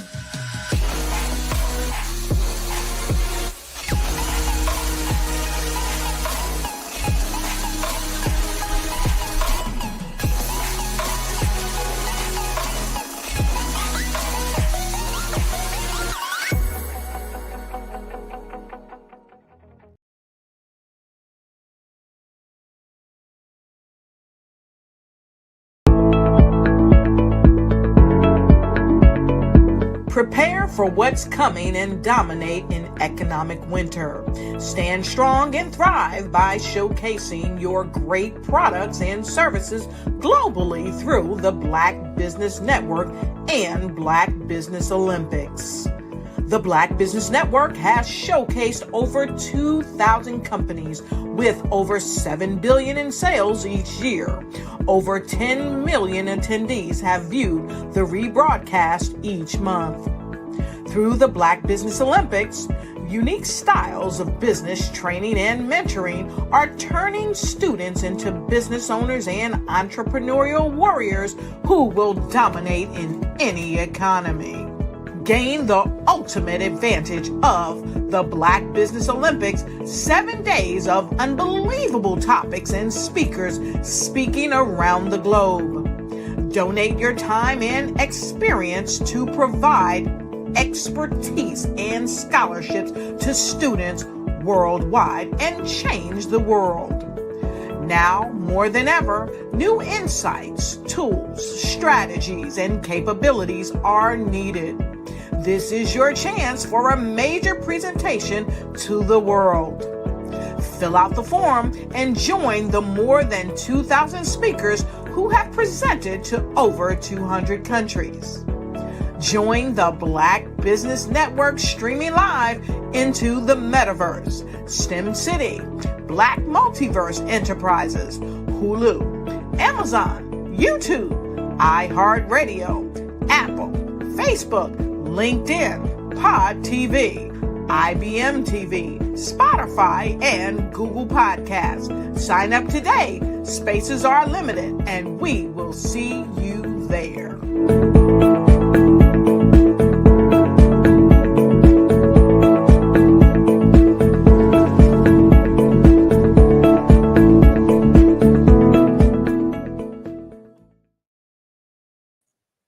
Hello, everyone. My name is Mary D. Welch, and I'm introducing you today to Paul Lawrence Van, who is the founder and the president of Wealth Building Academy, LLC, a professional development consultancy. He served over 20 years in the United States Air Force, including 12 years in the DoD, and Paul was a Capitol Hill Fellow and worked for a member of Congress in the United States House of Representatives. He retired from the Air Force with the rank of Lieutenant Colonel. Wow. Paul is an international speaker, two-time #1 international best-selling author, and the author of the book, Leadership is Influence. Paul hosts the Wealth Building Podcast and Leadership Influence YouTube channel. Please welcome Paul to the show. I am Black Business. From the moment I wake until the time I sleep, I am Black Business. I am Black Business. Are you Black Business? I am Black Business. Do you support Black businesses? I support Black business because I am Black Business. Black Business Expo, one of the largest business showcases in the history of Black business in the world. Sign up today at www.blackbusinessexpousa.com or call 919-308-9090. I am Black Business.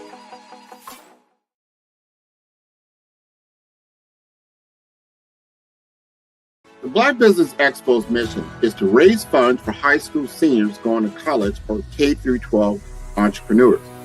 This expo is a fundraiser for students. Please, you may go to www.blackbusinessexpousa.com to donate to the scholarship fund or use the Cash App at $BBXUSA. Our goal is to give laptops and up to $5,000 to 10 students. Students can register online at www.blackbusinessexpousa.com. Every dollar counts. Please donate to the Black Business Expo USA Scholarship Fund.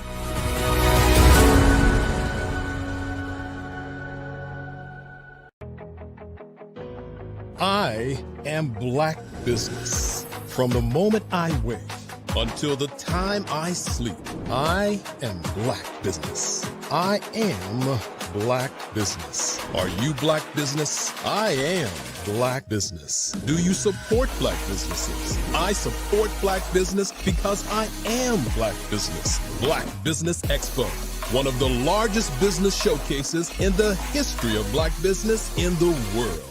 Sign up today at www.blackbusinessexpousa.com or call 919-308-9090. I am Black Business. Good day, business. Oh, not there.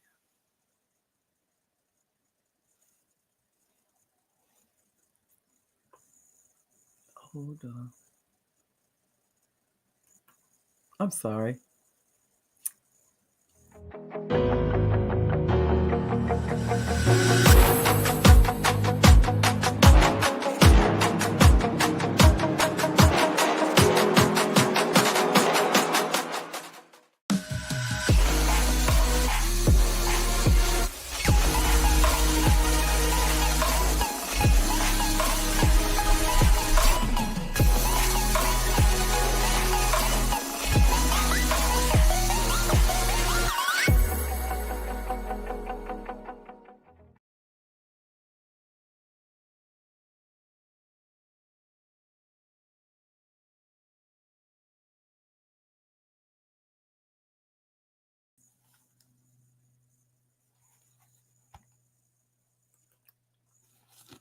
Good day, business owners, entrepreneurs, and thought leaders. And corporations, welcome to the Black Business Network.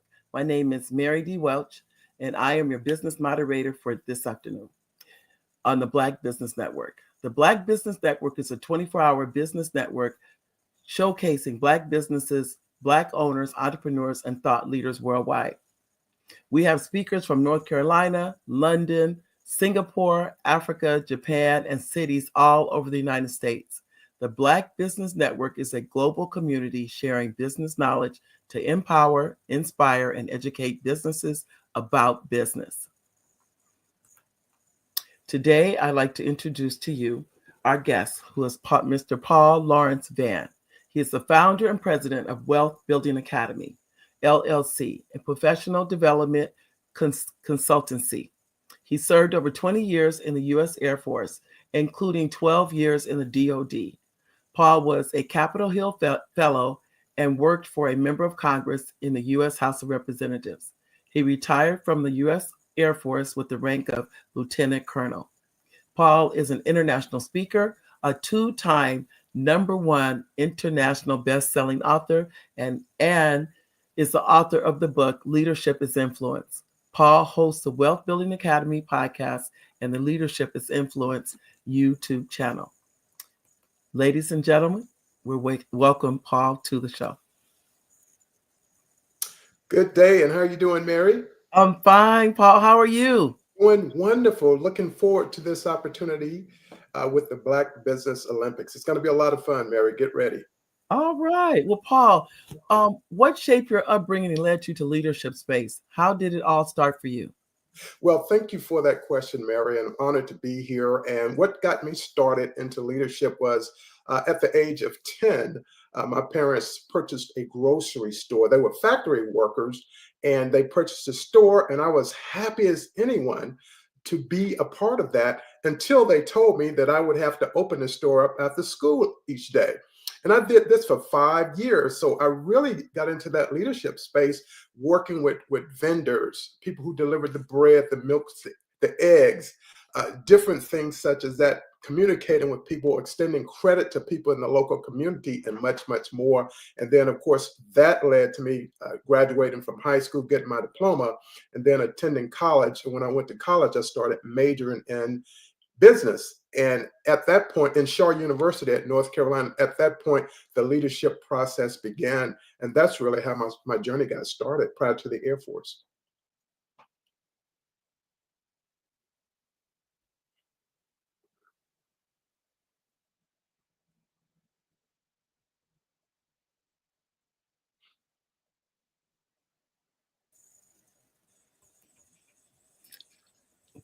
There you are. Paul?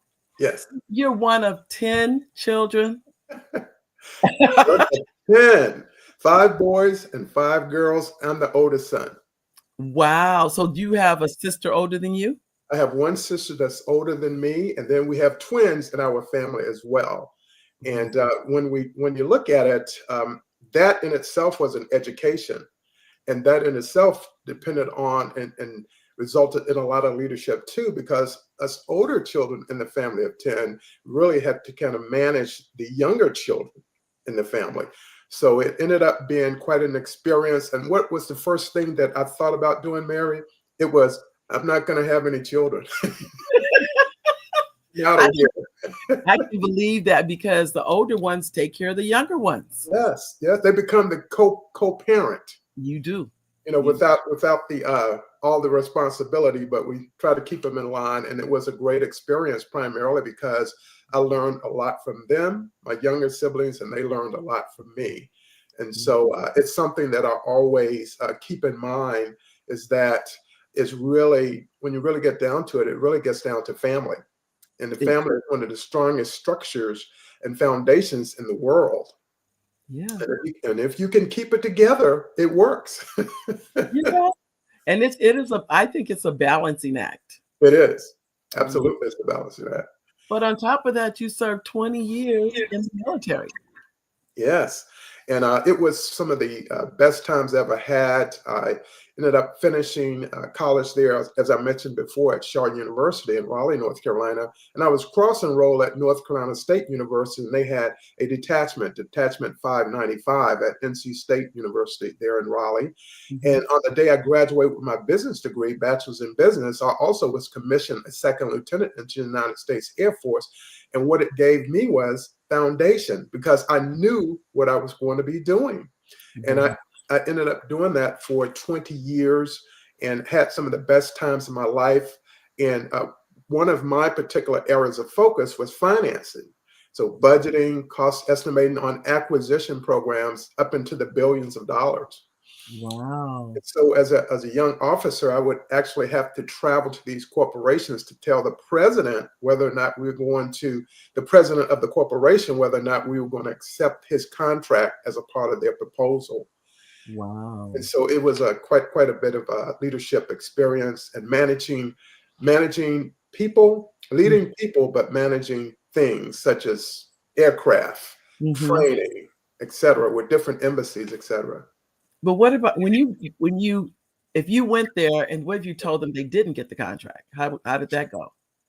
Well, that actually happened where I took a team of 12 contractors out with me. We evaluated roughly 20 contracts. And so the one that we had selected, we were going out to tell them how they were going to do. So we have to actually visit the site. So we have to look at things such as, do they have the proper personnel in place? Do they have would they operate within the budget, producing the product we need? Would they operate within the schedule? And then would they provide us the data we needed to analyze this throughout the life of the contract? Right. And it got to the point that they started doing things that really was not germane to the contract. And we actually had to cancel that contract for them, about $3 billion. I know my mom used to work for a government contractor. Yes. And I didn't even know what that meant at the time. I didn't know anything really, but I remember her saying that they got the contract for, I want to say 10 years. Yes. I couldn't even imagine how you can get a contract for 10 years. But, yeah. You know. Right. It's that follow-on work that's there. The initial work, it may be a little bit of research and development. Then it's going to be the production, hiring the proper people. For example, you need engineers. And then can we stay within the budget? And why that's so important is because it's the taxpayers' dollars that's on the line. And we want to ensure that we managed and led everything properly on behalf of that. And so we actually saved the taxpayers' money because it would not have worked. They would not have been able to develop and deliver the product that we needed.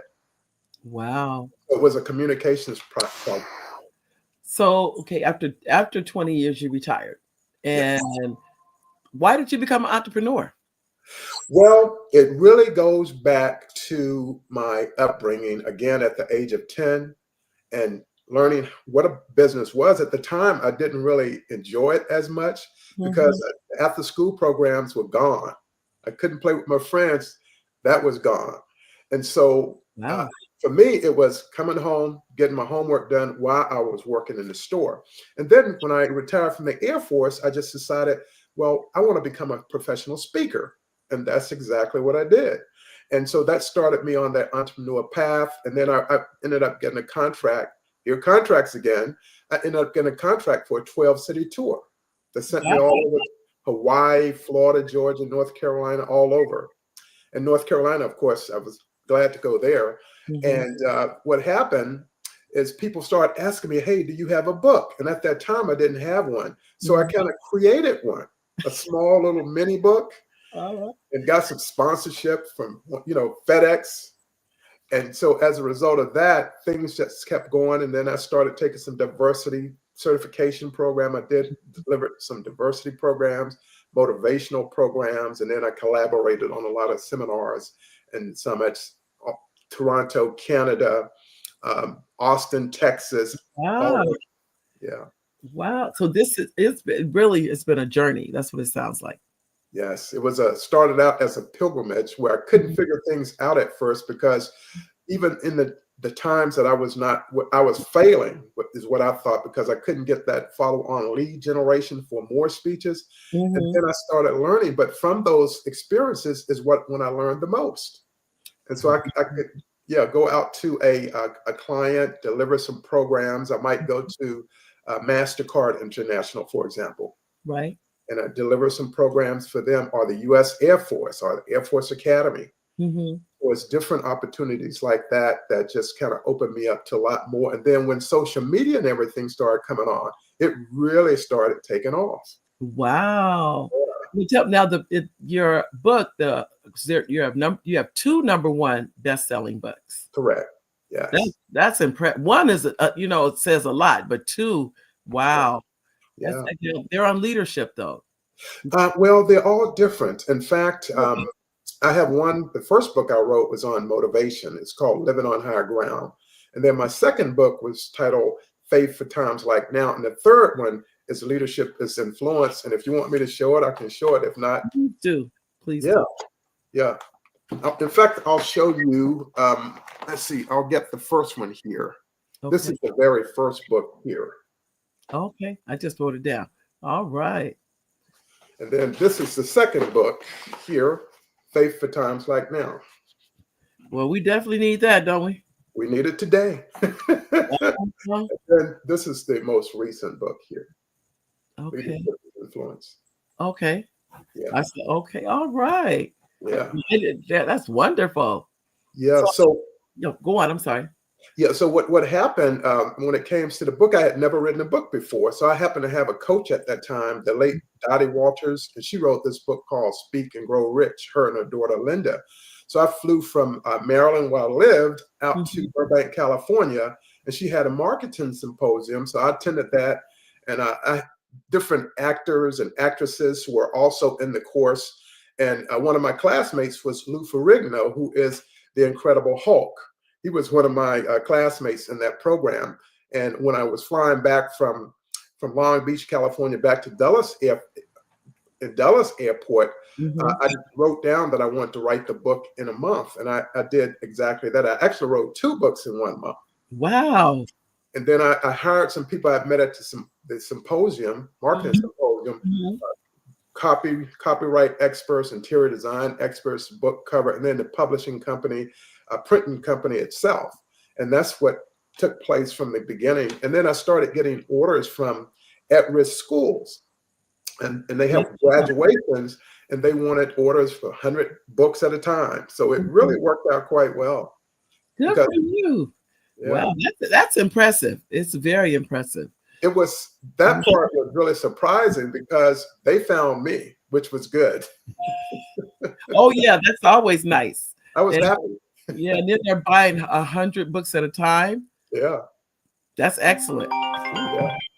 Oh, I'm so sorry. I knew my phone was on. I thought my phone was. I apologize. Okay. I cut it off. I thought it was off. But I'm just, because I know what it takes to write and publish a book, and it's not an easy thing. But when you're able to do that, and then to do 3, and then for them, that's impressive. Let's see. You are noted for delivering a powerful message that focuses on developing more women leaders to become C-suite leaders. What led you to share expertise to audience throughout the United States, Paris, France, Kenya, and beyond? Well, great question, Mary. And I'll answer it by saying this. As I was doing research for another speech, I happened to come upon this little fact. And the fact stated that of the Fortune 500 companies that exist today, only 10% were women that led a C-suite as a president of a major corporation. And I thought, wow, that number is really low. And there's some more research, and it states now that there's 10.4% of that. And so when we get down to it, more and more women should be C-suite leaders. And so I came up with this presentation, how to develop more women leaders to become C-suite leaders. And I delivered that program by stating to them that women improve the workplace when they're in the leadership role. They do things such as make for more fairness in the organization, more equality in the organization. They help people to understand, more committed to the organization. And then most importantly, is they make the organizations more productive. Wow. And so I think that really is making a difference, because we even know now, especially in the current situation we're in right now here in the United States, a lot of new administration, things are changing quite a bit. Even some of the work policies are going to be changing. But the biggest population is to bring on more women. And unfortunately, a lot of organizations are losing women because they're not being given them the opportunity for professional development. And through my leadership competency program, core competency programs, they can develop more women. And I came up with a process for doing so. And the first step in that process is to be able to identify potential leaders that can go up the ranks and become a C-suite leader. And then the next thing was to give them some responsibility, duties, lead a project, and let them learn, like we used to do, what's called a shadow program. And they shadow the person who is the current leader. And then the third thing you want to do is allow them to actually lead people. You want to be able to have them lead, and then you want to get them into a leadership development program. And through that, they will be able to move up the chain, and the company will be able to retain their top talent, which happens to be the woman, and so that she can go on and lead the company for them to not only help them realize their vision, their mission, and their goals, but to also generate more revenue and become more competitive in their industry. And the research shows that when you develop all the leaders of the organization and then have a woman leading it, the valuation of the company goes up. Wow. Well, all of this is researched, but there's only 10%. So I can imagine the number for African Americans got to be significantly lower. Well, I'll report this. It's a sad statistic, though. Out of that 10.4% of women who are leading Fortune 500 companies, there are only two African American women. And out of the 52 in total. And then if we take that a step further and say, well, how many are presidents? When we expand it and look at, well, how many countries have a woman that's leading? And there are only 12 in the whole world. And the United States not on that list. The UK is not on that list. No, but Mexico is now. Mexico just came on board. Yeah. And we have, it seems to me, well, I actually shared this. I was a history teacher one time that we in our country, people don't always know this, but the Black man had the right to vote 50 years before the Caucasian woman did. 50 years. Yep. And that really was a lifetime in those times. That's like Reconstruction. Exactly. And so here it is. So I wasn't surprised with everything when Obama won. I actually just went back to my history in essence. Yes. And so it just really shows you, it really does repeat itself. It does. In fact, we're going through that cycle right now. We're going through a cycle now. And so I like to tell a lot of people that there's always, for one problem we have 100 solutions to it. So we just have to find ways to work around and make things equitable for everyone, especially opportunities. And having women in a leadership role is a great thing for corporations.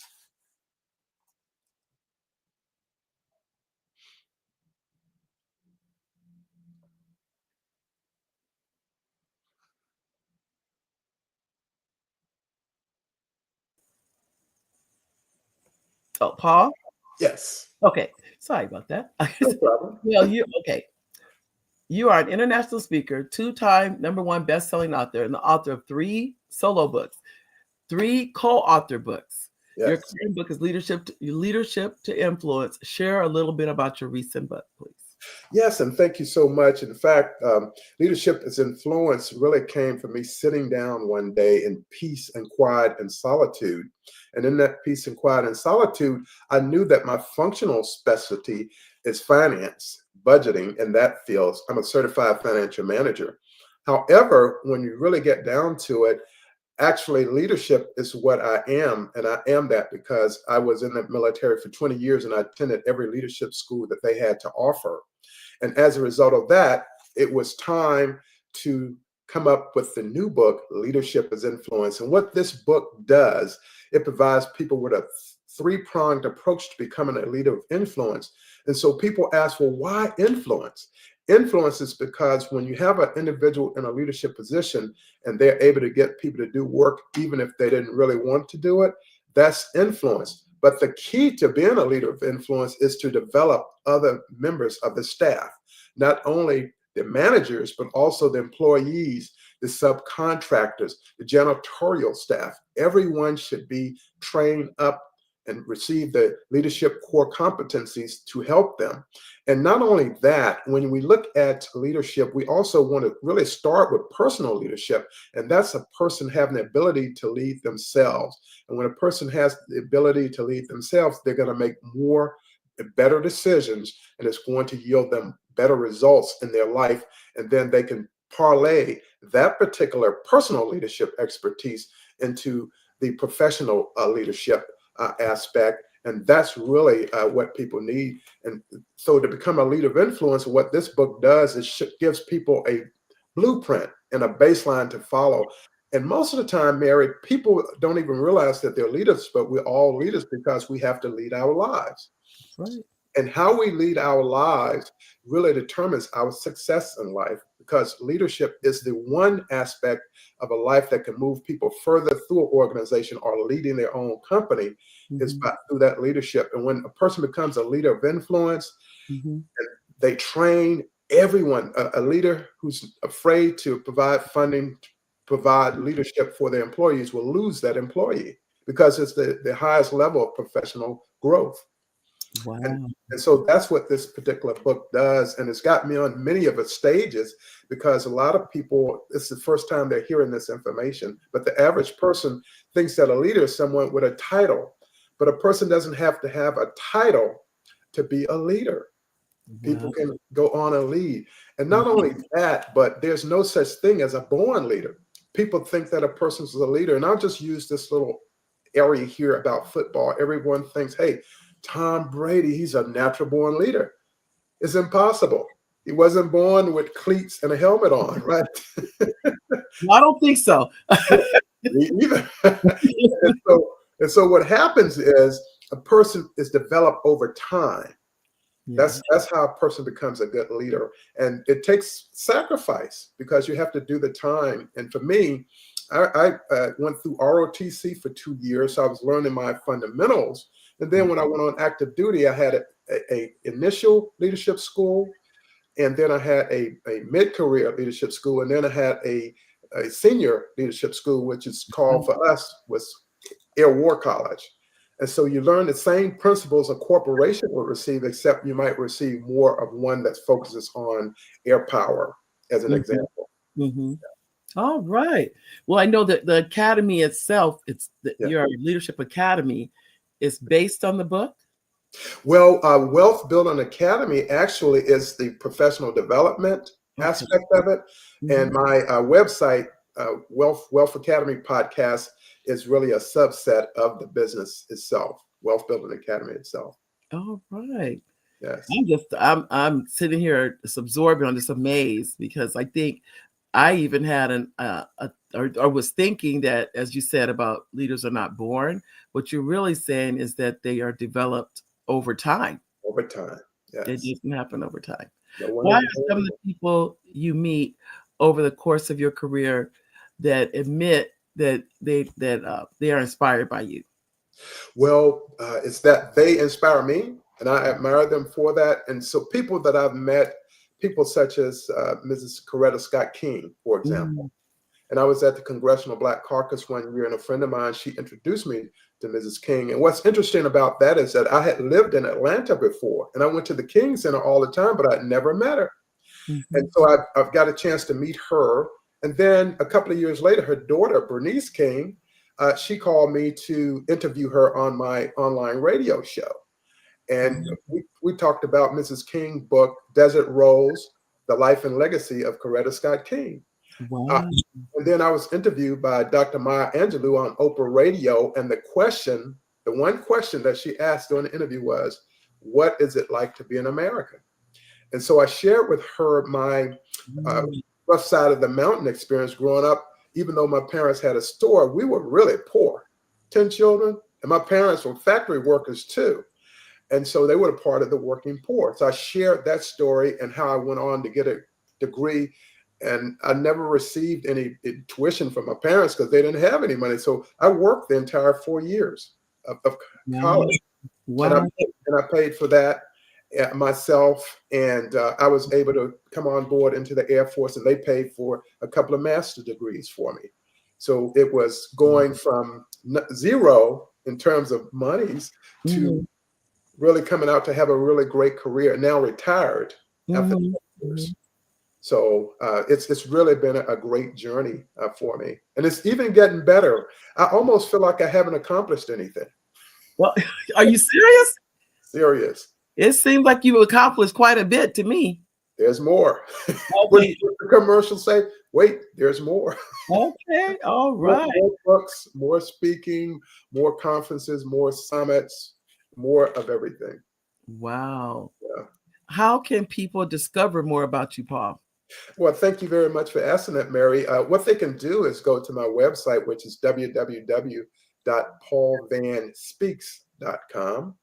And they can go there, or they can get me on LinkedIn, and it's just linkedin.com/Paul Lawrence Van. They can get me there as well, or they can call me toll free at 1-800-341-6719. And I'd love to entertain any questions that they may have, or how I can help serve them. Okay, I'm going to have you repeat that if you don't mind. Sure. Yes, people can contact me at www.paulvanspeaks.com, or they can get me on LinkedIn. All they have to do is go to linkedin.com/n and then /Paul Lawrence Van, and they can get me toll free at 1-800-341-6719. All right. So I want to make sure that if anyone were to contact me, I have the number and the website. Exactly. I just really, because that totally impressed with your accolades. You say they're not that many. I'm like, are you kidding? Quite a few. I mean, wow. Yes. What does 2025 hold for you, Paul? In other words, you are available to travel, to deliver live presentations. What does 2025 hold for you? Well, what it holds for me is more speaking engagements this year and more books. I'm working on my 4th book now, and I'm also working on getting a agent. Okay. Also need to get my first agent to help me, because the other books have been self-published. And I also have some events coming up where I'm going through a grant program out of Atlanta. So I'll be going down for that. I'm going back to Indianapolis for a trio event where I help empower staff and students who are disadvantaged, the students being disadvantaged. I'm going to go back out there and work on that program. I have another program in Atlanta where I used to work. So I'll be doing programs there, and then doing more of the collaborative events as well, summits and conferences. So you're going to be busy. Staying productive. Yes, that's what keeps me young. It definitely sounds like you're definitely going to be busy. Paul, this fireside chat is coming to a close. Do you have any parting words you'd like to share with the audience? Yes, and thank you so much, Mary. First of all, thank you all for giving me the opportunity to be here at the Black Business Olympics. But what I want to say to people is, and I've seen a lot of social media traffic of people going through a lot of, travail, if you will, because we have a new administration in. And what that really signals is just change. And what I want people to understand is, don't fear the change. Walk by faith, not by sight, and just trust yourself, trust that what Oprah tells us, trust that gut feeling, and know that you're going to make it. And there is nothing or no one that can hurt you. Move forward to your destiny, move forward to that mark so established by God for you, Mary, and for me as well. But I want to tell people, fear not. Faith overrides fear every day. And the only thing that's more powerful is love. People, when you try to divide people, people hate each other. Fight against hate, fight for power, and fight for love. And they will win in the end.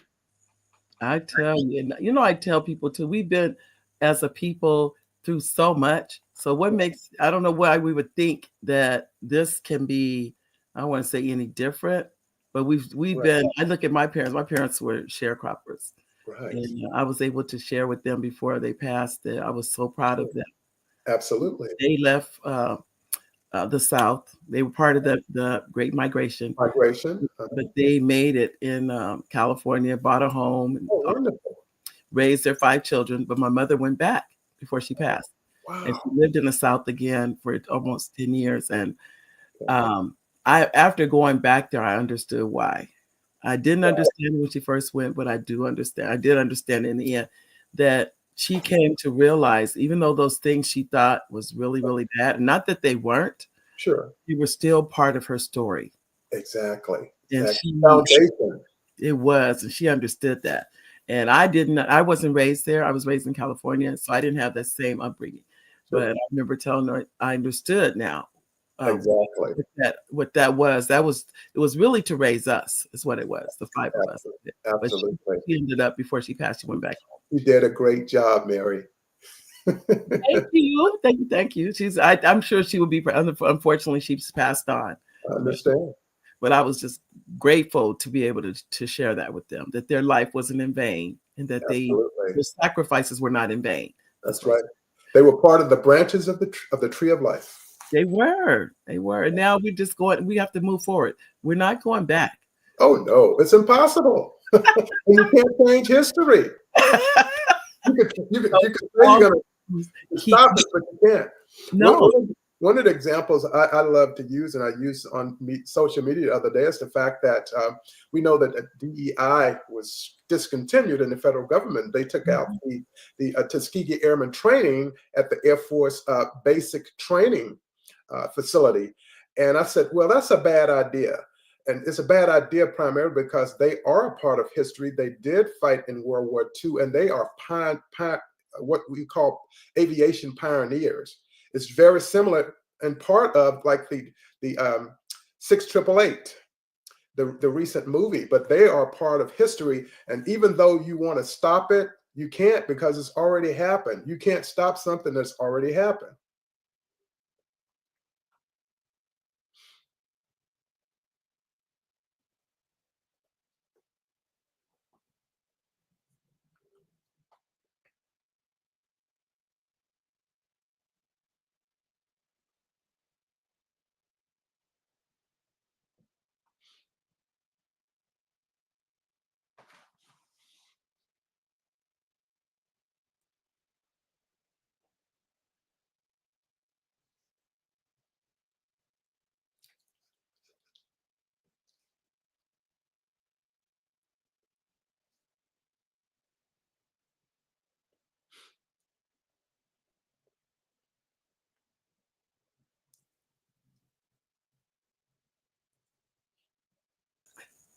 Paul, I'd like to thank you so very much for coming and being here today.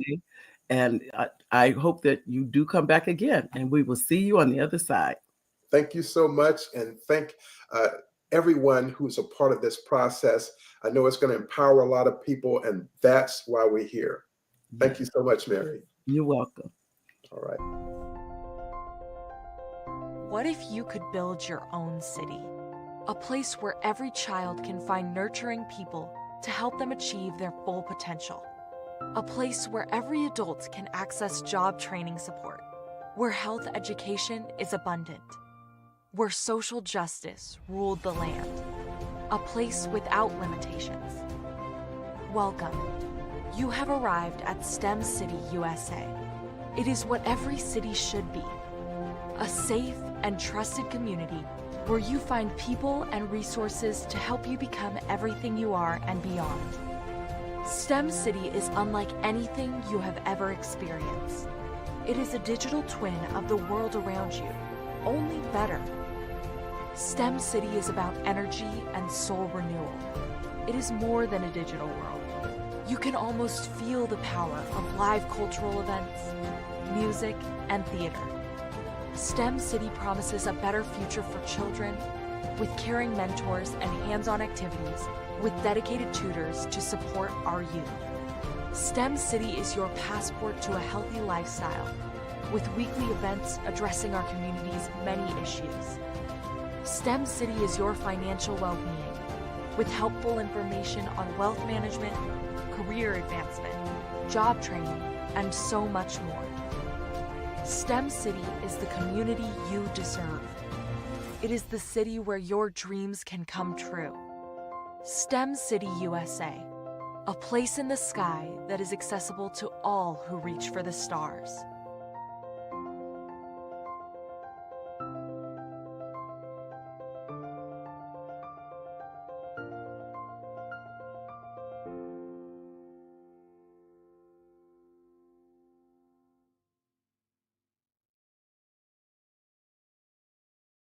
I am from Washington, D.C., but I was raised in Durham, North Carolina. I came to Durham when I was about 5 or 6, and then I traveled back and forth to D.C. because it's where my people are from. One of the unique things about my family is my mother, she's also an artist. She does quilting, and she does a lot of artistic things. And then my son, he draws with both hands, his right hand and his left hand like I do. So that's kind of a family trait. And then my other son, he's a videographer, and my daughter, she works, she's a regional vice president for Sunglasses. When you start out drawing and sketching, you want to continue to explore, you know, each avenue. I do pastels, I do pen and ink, I do painting, I do acrylics. I haven't done oils yet. But I try to do all facets of art. What I say to a lot of times to people is, you know, you can't put yourself in a box when you're an artist. You have to explore. And over the course of my life, I've tried to explore different mediums. I also do sculpture as well. I choose my subjects by the intensity that they have in their faces, or the intensity that somebody is moving, because I do more than portrait drawings. I also do I do abstract, and then I do figurative drawing also. Well, what happened in this particular show is that I started out trying to come up with something that would be a little bit different than what everybody else is doing. So I was working on a Barack Obama show, and they wanted me to do some paintings of Barack. And so what I did was, because of the deadlines, I kind of did it kind of fast. And then I realized when I was doing it fast, I enjoyed it. And so then I started doing other pieces the same way, and I started to enjoy those pieces also. And so I came up with this particular style. And it's a style of lines and colors.